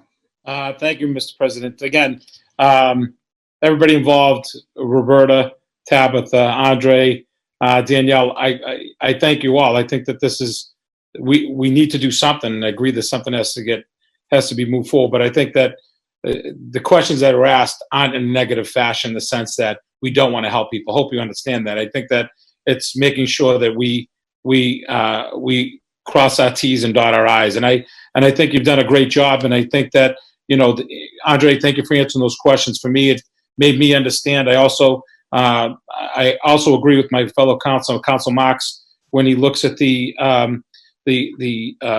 distribution. And I think that doing it and doing it enough, like Roberta said, that it reaches enough people, but then shows us again and our constituents that, listen, there are people here, and we all know they're going to need it. I know that Council Beer said it earlier. I've been fielding phone calls on a daily basis myself, and I'll Tabitha, I can tell you right now, the Medford Family Network, Mike Durham, who's our Veterans Affairs Director, our immigration, offices, and reaching out to those families. We all know we're going to hit that number easily. That's not going to be the concern. I think that right now is making sure that those questions were answered, and I appreciate all your hard work to this, because I think Nicole and Council Morell's right. If we're not doing something, we're not doing anything. So this was thorough in the answers, but I also agree with Council Marks. I think that showing us the process, I think, would be very helpful. So thank you. Thank you, Councilor Scarpelli. Councilor Beers. Yeah, and I think just along the same lines, hopefully, it's trial by fire, and it's not the circumstances you ever want to be doing this, but building that relationship with you now. If we had this relationship before, some of these, we'd have more understanding. We'd have some answers to the questions. So I think it speaks to the need. We needed this before. We definitely need it now. And, building those relationships and connections will help us all going forward. And again, I do hope it's not, as long as many of us think it is right now, but we got to prepare for that. Thank you, Councilor Beers. Councilor Marks. Oh, yeah. Councilor Marks? Sorry about that. Right. This question is for Tabitha.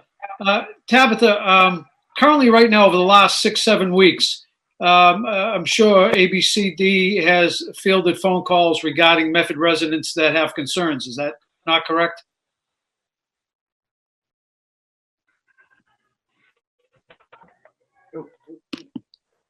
Tabitha, if you could start again, I just had to unmute you. Okay, thank you. Yeah, we have. I mean, we've received calls. We have received calls from Medford residents for a variety of things. Food has been one of the major things. I mean, I don't think they know right now that we have the resources for financial assistance. But once they know that, the calls will come in directly for that. Fuel assistance, food, help with taxes.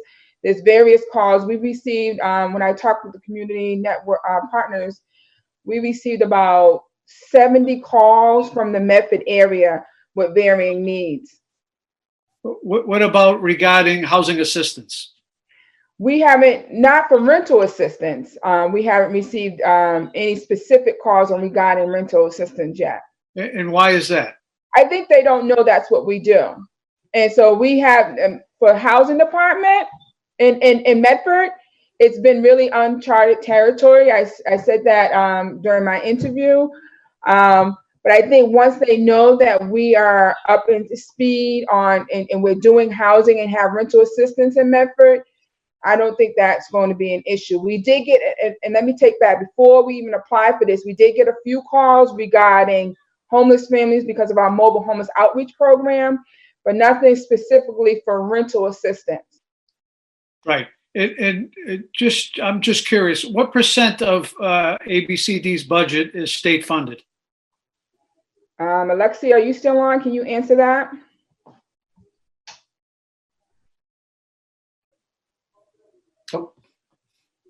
I think we lost her. No, I'm here. There she is. Alexia's here. So Alexia, can we just have your name and address for the record for the clerk, please? yes, Alexia Lane Lohman, 158 Brown Ave, Roslindale, Massachusetts. Thank you.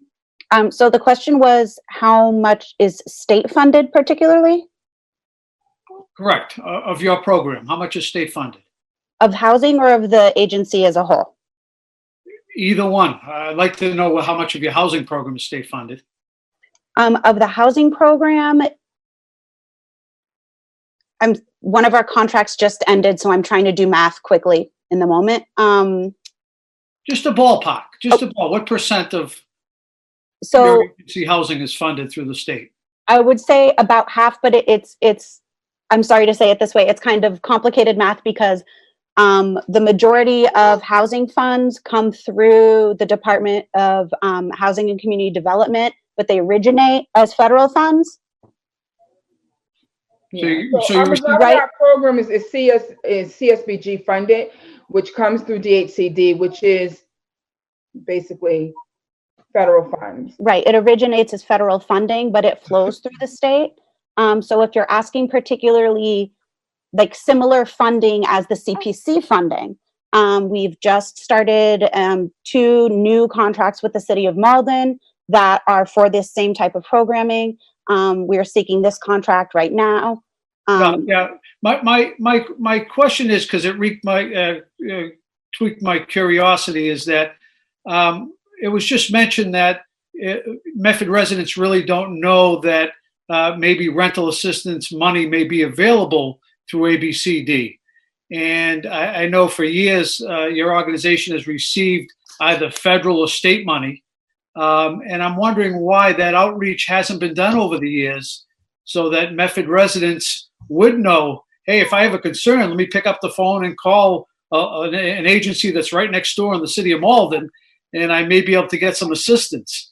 Right. So that piqued my curiosity a little bit, why it seems to be new to the city of Medford, where there's been federal and state money for many years. So that I think that maybe it's a matter of nuance in the conversation. So we're particularly and specifically talking about rental assistance funds. Since we took over for TRICAP, we've been serving Medford residents and providing the same housing counseling package of programming that Tabitha described earlier that involves budgeting, stabilization, case management, access to other services, and really maximizing the benefits that are available to somebody. Particularly rental assistance is one of the least funded categories of benefit that folks are really in need of. And so when we're talking about calls for specifically rental assistance, folks who are in need know often go to ABCD for this service, go to Housing Families for that service. And when there aren't rental funds available, period, because it's not within the system, folks know that they're not available. So if this were to be granted, very quickly, the word would spread that there are rental assistance funds available. I know that with our work in Boston, that most of the calls that we get have a need for rental assistance, whether it's large or small. And so it is a little chicken or the egg, unfortunately, in the conversation right now, but it's not that ABCD and our services are not known to Medford residents. It's that this particular aspect is not known because it hasn't existed before. Okay, so the COVID-19 RAF money that was just made available, do we have any Medford residents taking advantage of that? Did you say the RAF money? Yes. Yes. We don't administer RAF, Metro Housing does, but if someone was to come to us with an arrearage, or we would refer them to RAF for RAF services, but we don't administer RAF. We send referrals into for RAF. So have you sent Medford referrals into RAF? We have not to date. And why is that? It could be that another community partner, as Alexia said, it could be, ABCD is known for specific services. A RAF referral could be put in through any community-based organization. So they may be seeing another organization, they could see a social worker at a clinic, and they can put through a RAF application. Since we've been in the Tri area, I would have to say we do see Medford residents. Mostly we get calls regarding homeless people who have been noticed in the area because of our mobile homeless outreach.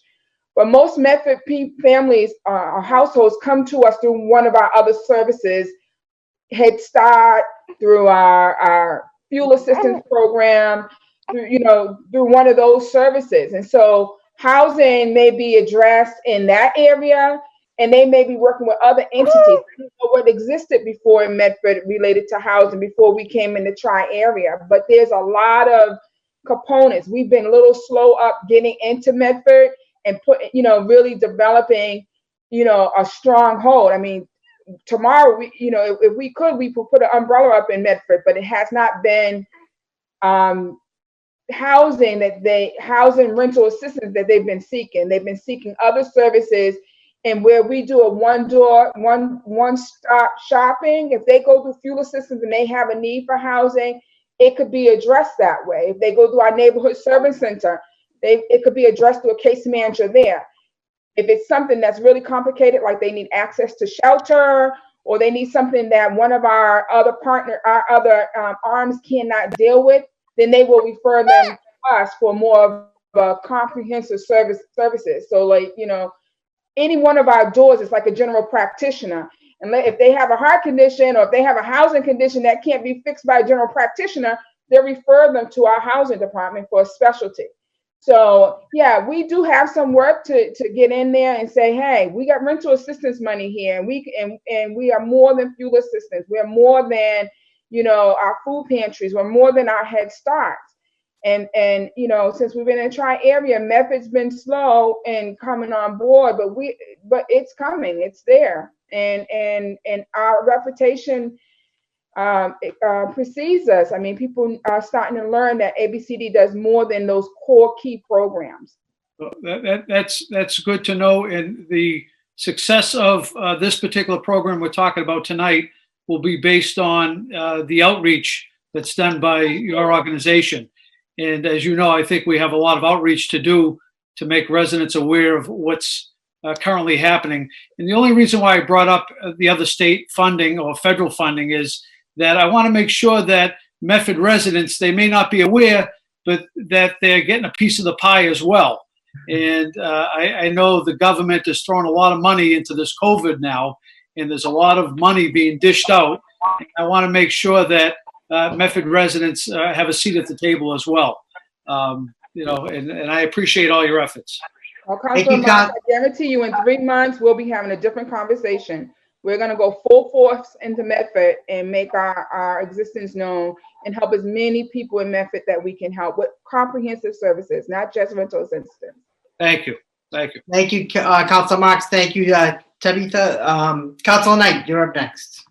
Mr. President, I'd like to second Councilor Caviello's motion for a 50% funding, and then upon review of the usage statistics, a further conversation on appropriating the additional 50%. So is the motion from Councilor Vice President Caviello to reduce it to is it 50% of the 250? Yes, Mr. President. Then they said these people should know within a week or 2 weeks how big the need is, and come right back. And I don't foresee a problem appropriating the other 50%. But like Councilor Marks said, let's see the need. And like Tabitha said, currently the program isn't that known out in her with her group. So let's see what the demand is, and then we'll appropriate as we go. Okay, so just want to make sure I get this clear, and Clerk Hurtubise, please see if you agree. There's 2 points to this paper. The first one is requesting the appropriation of $250,000.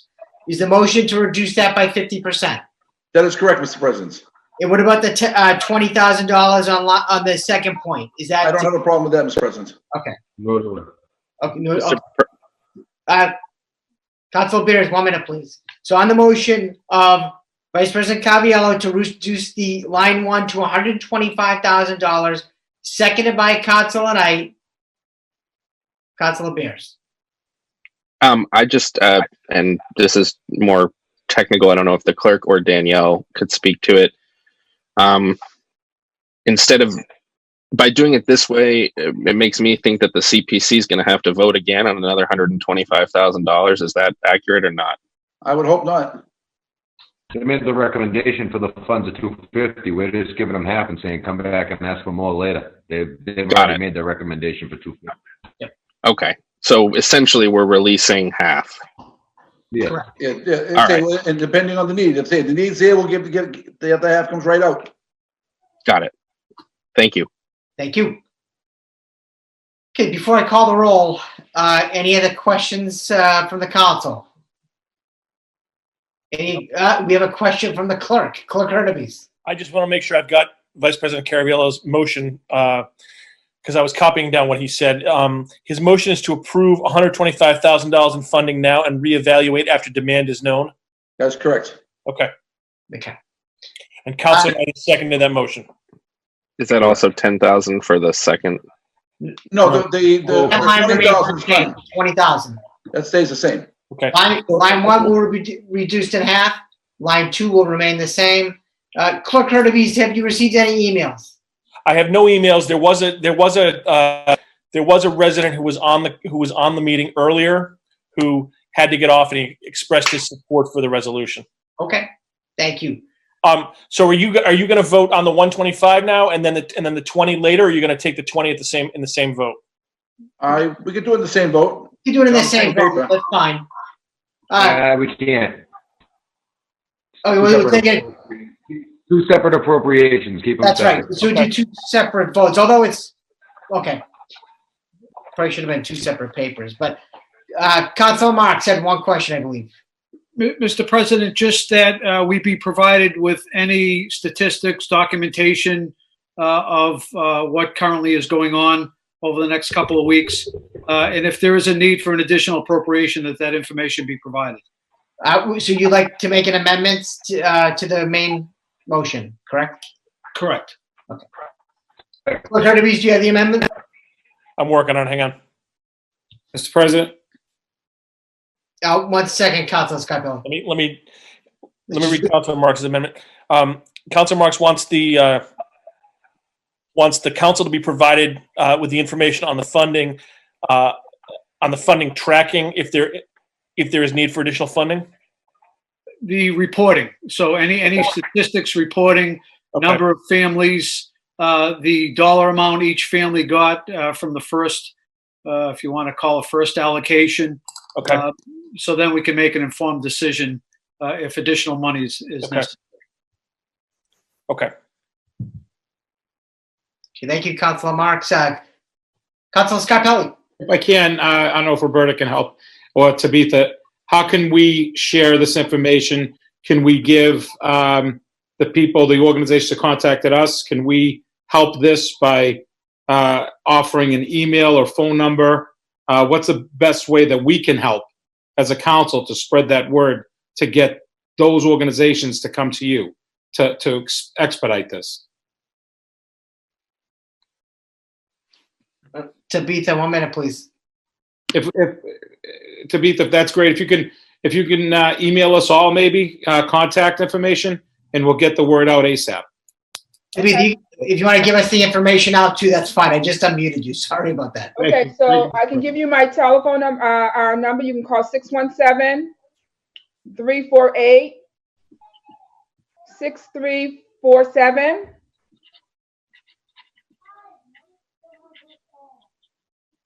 And my email address is my first name, TABITHA.GASTON@bostonabcd.org.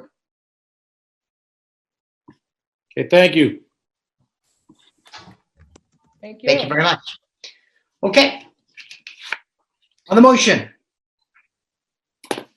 of Vice President Caraviello to update the amount in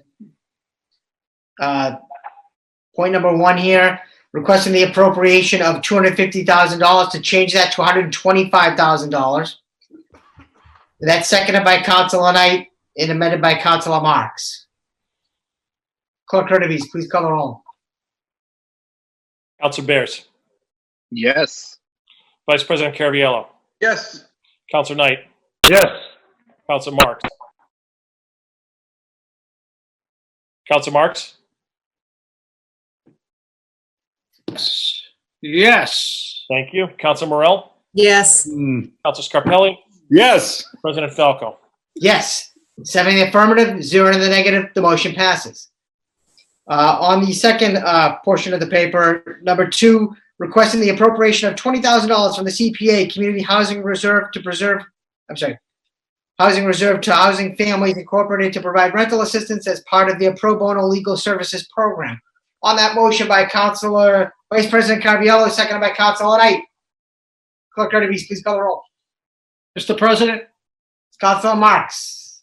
just before we call the roll, now the services that are provided by Housing Families, are they also providing some of the tracking that's necessary over the 6 months? Is that part of their responsibility? Some of the stabilization?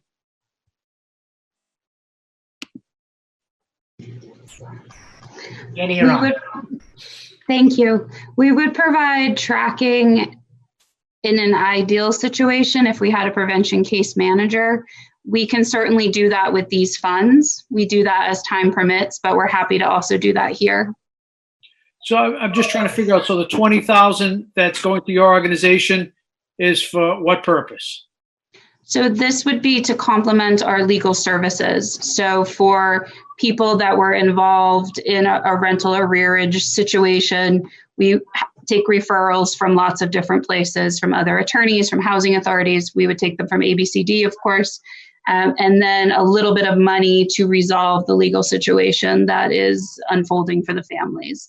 So the $20,000 would go directly back into the community. We don't have any administrative money attached to that. We're already receiving money to do the legal services through the CDBG.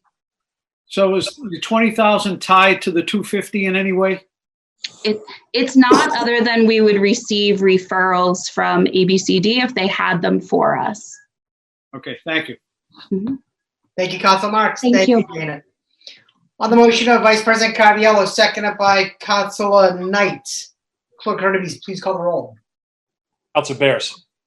Yes. Vice President Carviallo. Yes. Council Knight. Yes. Council Marks. Yes. Council Morell. Yes. Council Scarpelli. Yes. President Falco. Yes, 7 in the affirmative, 0 in the negative, the motion passes. Okay, thank you. Thank you, everyone, for educating us tonight on a lot of the housing questions that we had. We appreciate all your hard work. And thank you to the CPC as well for putting this together so quickly. We appreciate all your time and effort. Thanks. Motion to revert back to the regular order of business. On the motion of Councilor Marks to reverse Second. of business, seconded by Councilor Scarpelli. Ertebise, please call the roll. Council Bears. Yes. Vice President Carviallo. Yes. Council Knight. Yes. Council Marks. Yes. Council Morell. Yes. Council Scarpelli. Yes. President Falco. Yes, 7 in the affirmative, 0 in the negative, the motion passes, and we will now revert to the regular order of business. Motions, orders, and resolutions. 20-317, offered by Council Knight. Be resolved. The Medford City Council congratulate Evelyn and Henry Maloran on the momentous occasion of their 50th wedding anniversary. Councilor Knight.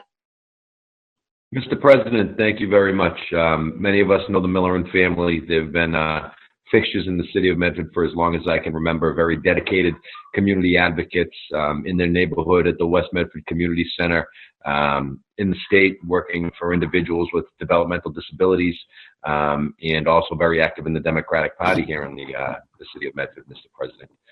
Henry and Evelyn have become great friends over the years. I first met them working in Charlie Shannon's office when they'd come up and lobby for state funding for certain programs. And since that time, I'm very happy to have seen the friendship grow, and I'm very happy to see them have 50 years of wedded bliss under their belt, and I wish them 50 more. And I ask my council colleagues to join me in offering this resolution. Thank you very much, Councilor Knight. Councilor Marks. Mr. President. Mr. President. Yes. I'm a little confused. The Millerans are only 45 years old.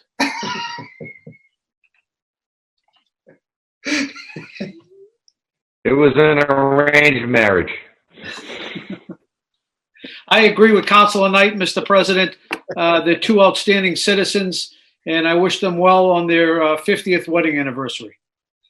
Thank you, Councilor Marks. Vice President Cavallaro. Thank you, Mr. President. I had the opportunity to congratulate Henry and his wife in person. Two salt of the earth people, staunch members of the West Medford community, and congratulate them on their 50 years, and hopefully we'll see them in 50 more years. Thank you, Vice President Cavallaro. Councilor Beers. Just want to extend my congratulations to Evelyn and Henry as well. Thank you very much. We have Councilor Scarpelli is up next. Thank you, Mr. President.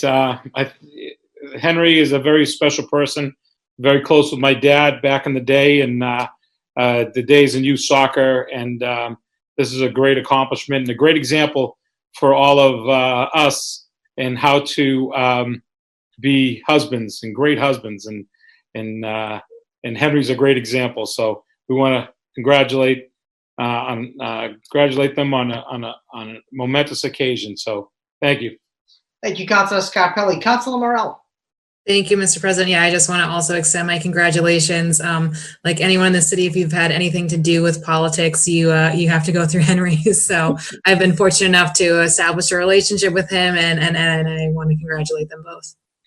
Thank you, Councilor Morell. And if I will agree with my colleagues 1,000%. Henry and Evelyn are great people, very active in our community, very involved, very nice to talk to, very approachable. And we wish them a very, very happy 50th wedding anniversary. On the motion of Councilor Knight, seconded by Vice President Cavallaro, Clerk Hurtubise, please call the roll. I get everybody right. Councilor Bears. Yes. Vice President Caraviello. Yes. Councilor Knight. Yes. Councilor Marks. Yes. Councilor Morell. Yes. Councilor Scarpelli. Yes. President Falco. Yes, 7 in the affirmative, 0 in the negative. The motion passes. Congratulations to the Malorans. 20-318 offered by Councilor Beers. Be it resolved that the Medford City Council hold a meeting of the Subcommittee on Auditing, Finance, Budgets, and Taxation and invite the city administration to discuss the impact of the COVID-19 emergency and economic crisis on the city's finances. Councilor Beers. Thank you, Mr. President. I was quickly schooled by the clerk that I do not have to put forward a resolution for if I'm the chair of the committee, but he thought it was going to be a light agenda, so he said leave it on. Take it up to space. but I wanted to, it seems like folks have questions. I'd be happy for that to be committee of the whole instead of the subcommittee. It seems like that might be the better venue anyway.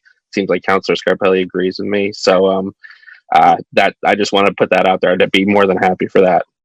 Thank you, Councilor Beers. If I may, when I saw that, so I talked to the mayor about a week and a half ago. We were just talking about COVID-19 and whatnot, and then we started talking about the schools a little bit and talking about budget impacts. And I said, I said it'd probably be best to have a committee of the whole sooner than later, just to kind of get everyone on the same page. This budget's probably going to be more interesting than most.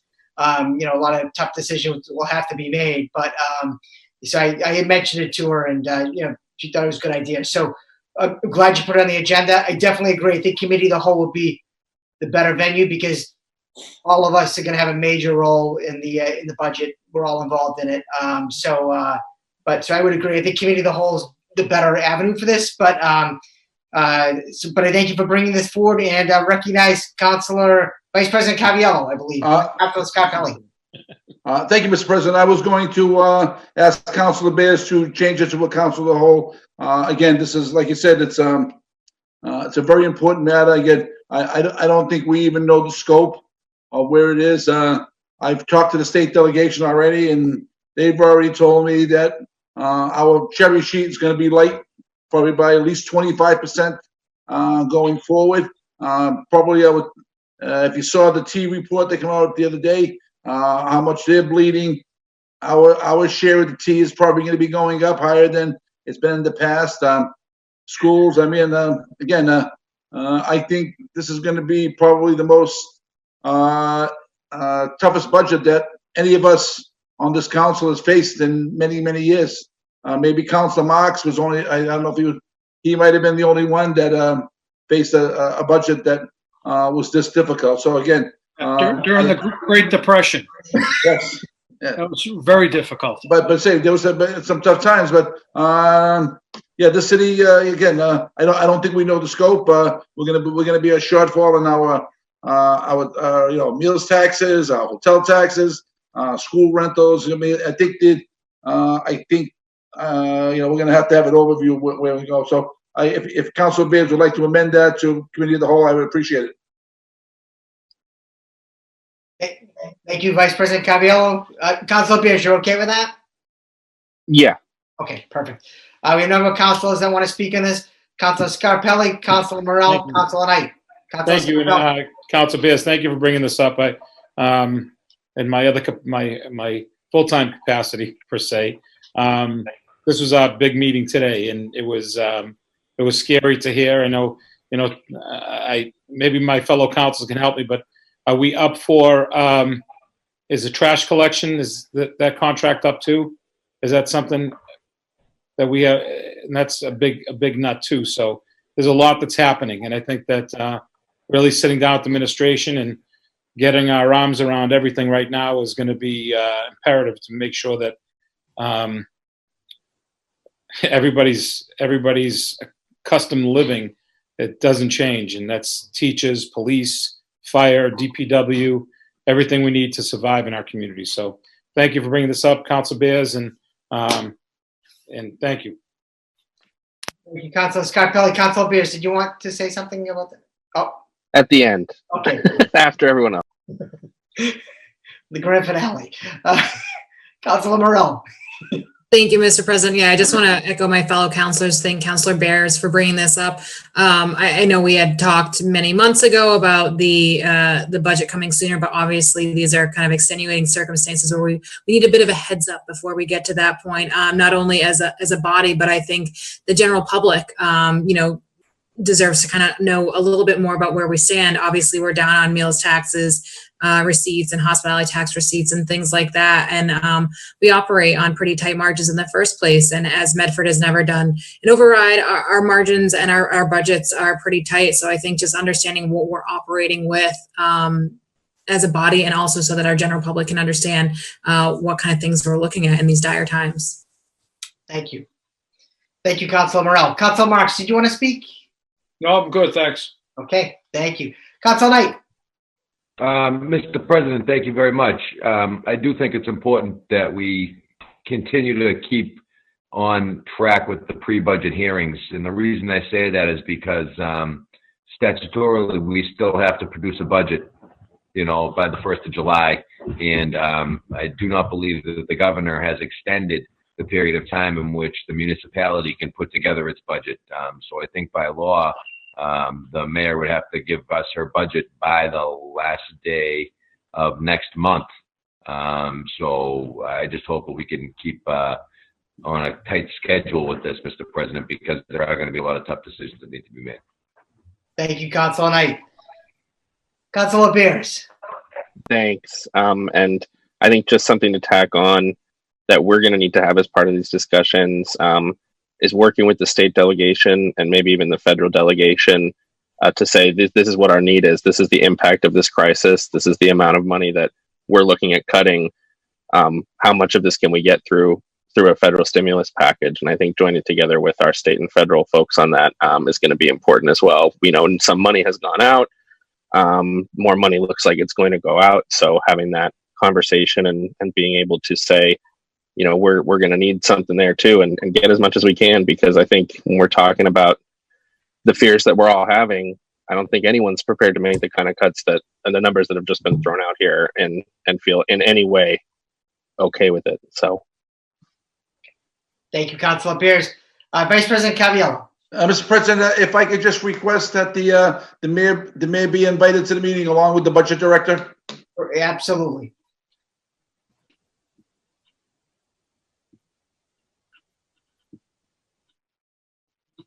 Okay, thank you. On the motion of Councilor Beers, seconded by Vice President Caraviallo, that we have a committee of the whole meeting with the mayor, budget director, to discuss the impact of the COVID-19 emergency and economic crisis on the city finances. On that motion, Councilor Knight, did you have something to say? Did you? No, sir. Okay. On that motion, Yes, vote. please call the roll. Councilor Bears, Yes. Vice President Caraviallo, Yes. Councilor Knight, Yes. Councilor Marks, Yes. Councilor Morell, Yes. Councilor Scarpelli, Yes. President Falco. Yes, 7 in the affirmative, 0 in the negative, the motion passes.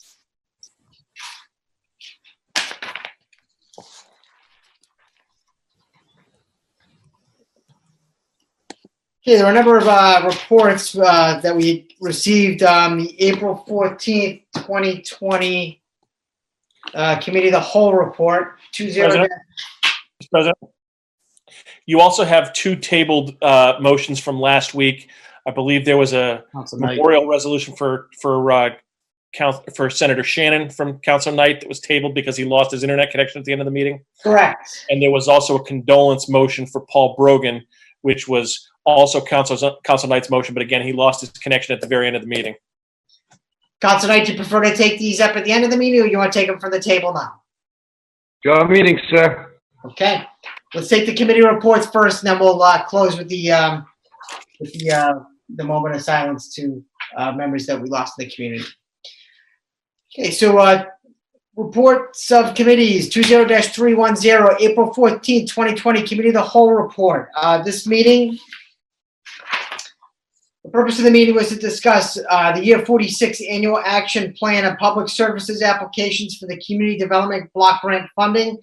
Alicia Hunt gave an overview of the CDBG process. She said that all the proposals before the committee tonight were submitted before the current health emergency. She said that she anticipates another round of CDBG funds related to COVID-19.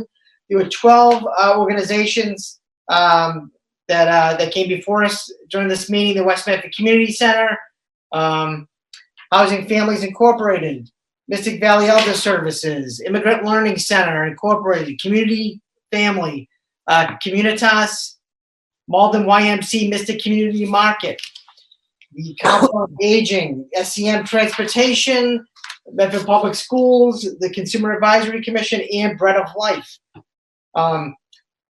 Let's see. Council Knight moved to accept the recommendations of the OCD and to adjourn the meeting. It passed on a roll call vote, 7 in favor, 0 opposed. On the motion of Vice President Caraviallo to accept the committee report, seconded by Councilor Beers. All those in favor, actually, Clerk Hurtubise, please call the roll. We're online, so all votes are roll call votes. Councilor Bears, Yes. Vice President Caraviallo, Yes. Councilor Knight, Yes. Councilor Marks, Yes. Councilor Morell, Yes. Councilor Scarpelli, Yes. President Falco. Yes, 7 in the affirmative, 0 in the negative, the motion passes. There were two other, another committee report, 19-659 and 20-098, April 15th, 2020, Subcommittee on Zoning. And actually, Vice President Caraviallo, that was your meeting. That was the subcommittee meeting on marijuana. Do you want to talk about that? A brief synopsis? Yes, Mr. President, we've held a couple of meetings in regards to the marijuana zoning. I think we've got it down to a C2 industrial area. We're hopefully going to have the finishing touches put on tomorrow night's meeting, and hopefully report it out to the council in the week coming. Okay, thank you. On the motion of Vice President Caraviallo, seconded by? Second, Mr. President. Seconded by Councilor Scarpelli to accept the committee report. Clerk Hurtubise, please call the roll. Councilor Bears, Yes. Vice President Caraviallo, Yes. Councilor Knight, Yes. Councilor Marks, Yes. Councilor Morell, Yes. Councilor Scarpelli, Yes. President Falco. Yes, 7 in the affirmative, 0 in the negative. The motion passes and the report is accepted.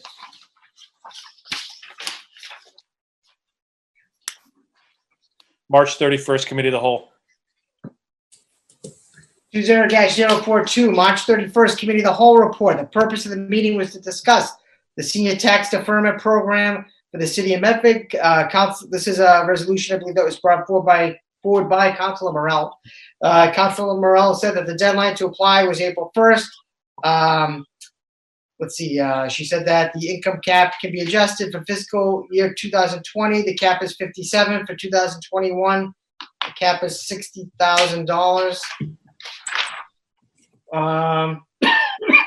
Councilor Marks moved to raise the gross receipt limit to elderly deferrals for fiscal 2021 to $50,000. That was seconded by Councilor Knight. It passed on a roll call vote. 7 in favor, 0 opposed. Councilor Knight moved for a favorable committee report, passed on a roll call vote. 7 in favor, 0 opposed. On the motion of Motion to accept the committee report. Councilor Knight to accept the committee report, seconded by Second, Mr. President. Vice President Cavallaro. Clerk Hurtubise, please call the roll. Councilor Bears. Yes. Vice President Caraviallo. Yes. Councilor Knight. Yes. Councilor Marks. Yes. Councilor Morell. Yes. Councilor Scarpelli. Yes. President Falco. Yes, 7 in the affirmative, 0 in the negative. The motion passes. The committee report is adopted. Okay, we have 2 papers that were on the table. These were these were tabled to a date certain, right? So We're tabled to a date certain. They do not require a vote. okay, perfect. 20-311 offered by Councilor Knight. Whereas April 5th, 2020 commemorates the 15th anniversary of the passing of the late State Senator Charles E. Shannon Jr., who represented Medford with integrity and compassion in the state legislature from 1990 to 2005. Be it so resolved that the Medford City Council hold a moment of silence in his honor, and be it further resolved that the meeting tonight, the meeting of the Medford City Council will be dedicated in his memory. Councilor Knight. Mr. President, thank you very much. I had the opportunity to work with Senator Shannon at a very young age.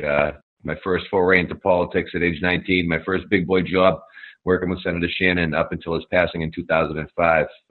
I remember walking into the office on my first day and as an intern, and sitting at the desk next to me was Councilor Cavallalo's son, Richard. So, you know, I go way back with the Cavallalo family. Richie and I were in kindergarten together, and we interned for Senator Shannon together. Councilor Marks worked for Senator Shannon as well for a period of time. But he's someone who I give a lot of credit to for helping me professionally and personally, and he is sadly missed. So I'd ask my council colleagues to join me in offering condolences to a gentleman that offered so much to this community. He served in the state legislature, elected in 1990, passing away in 2005. He had served quite a bit of time for the residents in the city of Medford. He did an excellent job, Mr. President. Senator Shannon was probably one of the best constituent service providers in the state legislature during his time as a state senator, and that is something that is a legacy that you don't want to be remembered. So with that being said, I'd ask my council colleagues to join me in supporting this resolve. Thank you, Councilor Knight. Vice President Cavallaro. Thank you, Mr. President. I thank Councilor Knight for bringing this up. I first got involved with Senator Shannon way back in my younger days when I was involved in the youth hockey organization, and then got the MDC then was going to demolish the building. I went to then Senator Shannon, who helped secure the funding to keep LeConte Rink open, and it's still open today, thanks to the funding that Senator Shannon got to keep the building open.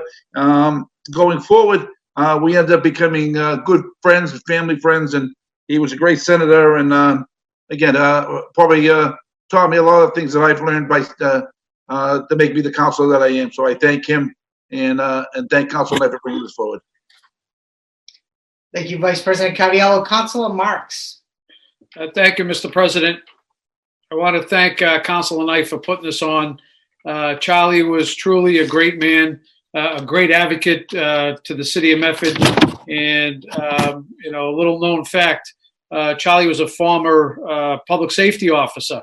And, you know, he was very instrumental in moving forward many public safety initiatives in the Commonwealth of Massachusetts, of which the Shannon Bill was named after Charlie Shannon. And, you know, he, as Councilor Knight mentioned, was a big constituent person. You know, the first thing that came to Charlie's mind was always, how can I assist the city of Medford and how can I improve constituent services?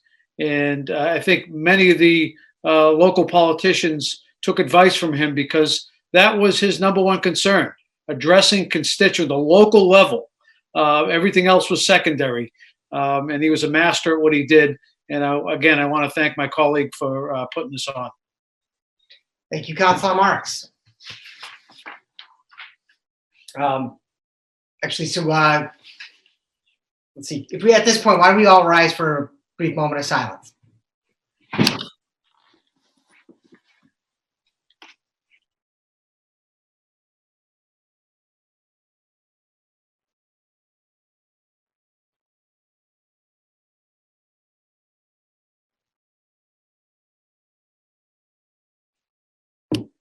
Thank you.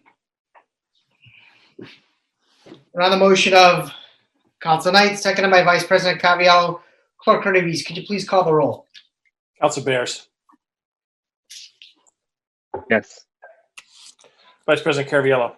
Yes. Council Knight. Yes. Council Marks. Yes. Council Morell. Yes. Council Scarpelli. Yes. President Falco. Yes, 7 in the affirmative, 0 in the negative. The motion passes. 20-312 offered by Councilor Knight. Be it resolved that the Medford City Council extends its deep and sincere condolences to the family of Paul Brogan on his recent passing. Councilor Knight. Mr. President, thank you very much. Yes, just recently we have lost Paul Brogan. Mr. Brogan loved the city of Medford. He had the blue and white running through his veins, as they'd say. The father of our cemetery commissioner, Stephen Brogan, grandfather to Haley Brogan in our clerk's office, and also grandfather to Stephen Brogan in our DPW, Stephen Brogan Jr. in our DPW. The gentleman, the Brogan family, Mr. President, has long and deep roots in the city of Medford. A great family made up of public servants, people that'll be willing to give the shirt off your back. But one thing we can always say about Paul Brogan was he loved the city of Medford. He wouldn't be afraid to tell you about it, and he will be sadly missed. So I'd like my council colleagues to join me in supporting this resolution and offering our condolences to the Brogan family, who have been involved in the governance in the city of Medford for quite a long time. Thank you, Councilor Knight. At this time, I'd ask everyone to please rise for a brief moment of silence.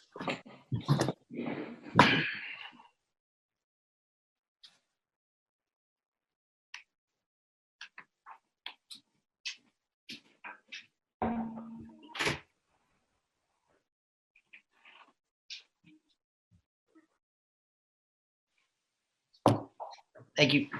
On the motion of Council Knight, seconded by Vice President Caraviallo, Clerk Hurtubise, please call the roll.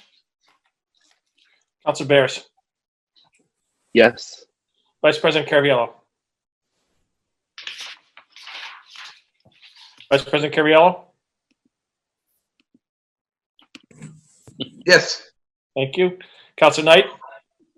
Yes. Council Marks. Yes. Council Morell. Yes. Council Scarpelli. Yes. President Falco. Yes, 7 in the affirmative, 0 in the negative. The motion passes. Clerk Hurtubise, I believe the records are the only thing remaining, correct? I think that is correct. Okay, records. The records of the meeting of April 14th, 2020 were passed to Vice President Caraviallo. Vice President Caraviallo, how did you find those records? I have reviewed the records and I'll be in order. Mr. President, if I could ask, it's an indulgence of one thing. If we could close this evening's meeting in memory of all the many people who passed over with the COVID virus. Again, the great majority of them are seniors. And again, there's just too many to name. I mean, they're dying every single day. So if we could close the meeting in memory of those who have passed away from this virus, I appreciate it. Thank you, Vice President Caraviallo. Clerk Hurtubise, on the motion of Vice President Caraviallo to approve the records, seconded by Councilor Bears. Can you please call the roll? Councilor Bears. Yes. Vice President Caraviallo. Yes. Councilor Knight. Yes. Councilor Marks. Yes. Councilor Morell. Yes. Councilor Scarpelli. Yes. President Falco. Yes, 7 in the affirmative, 0 in the negative. The motion passes. And Vice President Caraviallo, why don't we have a brief moment of silence, actually, for everyone that has passed away in our community to COVID-19. So at this point in time, on the motion of Vice President Caraviallo, would everyone please rise for a brief moment of silence?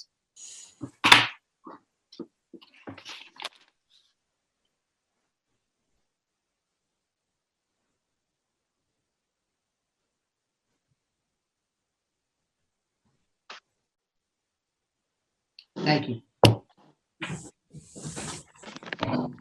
And on the motion of Vice President Caraviallo, seconded by Councilor Knight, that we adjourn the meeting tonight in honor of those that have passed away from COVID-19 and in the memory of our late State Senator Charles E. Shannon Jr. On that motion that we adjourn the meeting, Clerk Hurtubise, please call the roll. Mr. President, Oh, Councilor Marks. before we adjourn, Yes. I would just like to take this opportunity to thank Captain Brennan in Ladder 2, along with the brave men and women of Ladder 2. They were at the Glen Ridge Nursing Home just recently and brought up some food, which I thought was a great gesture in this time, Mr. President. And members of the Medford firefighters also did a tour. I don't know if you saw it online, but they went by Wegmans and some of the stores, beeping the engines, horns, and thanking the workers that are out there very unselfishly, doing the business to make sure that Medford residents have food and all the essentials.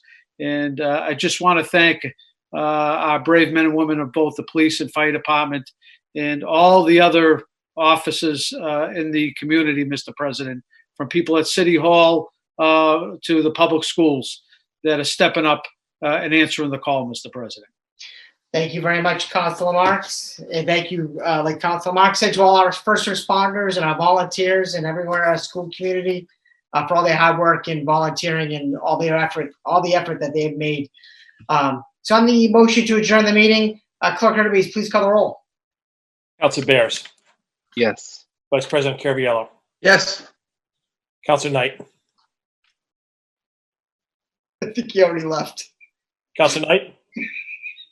Once again. Councilor Marks. Yes. Bad reception. Councilor Morell. Yes. Councilor Scarpelli. Yes. President Falco. Yes, 6 in the affirmative, 0 in the negative, 1 absent. The motion passes and the meeting is adjourned. Thank you and good night.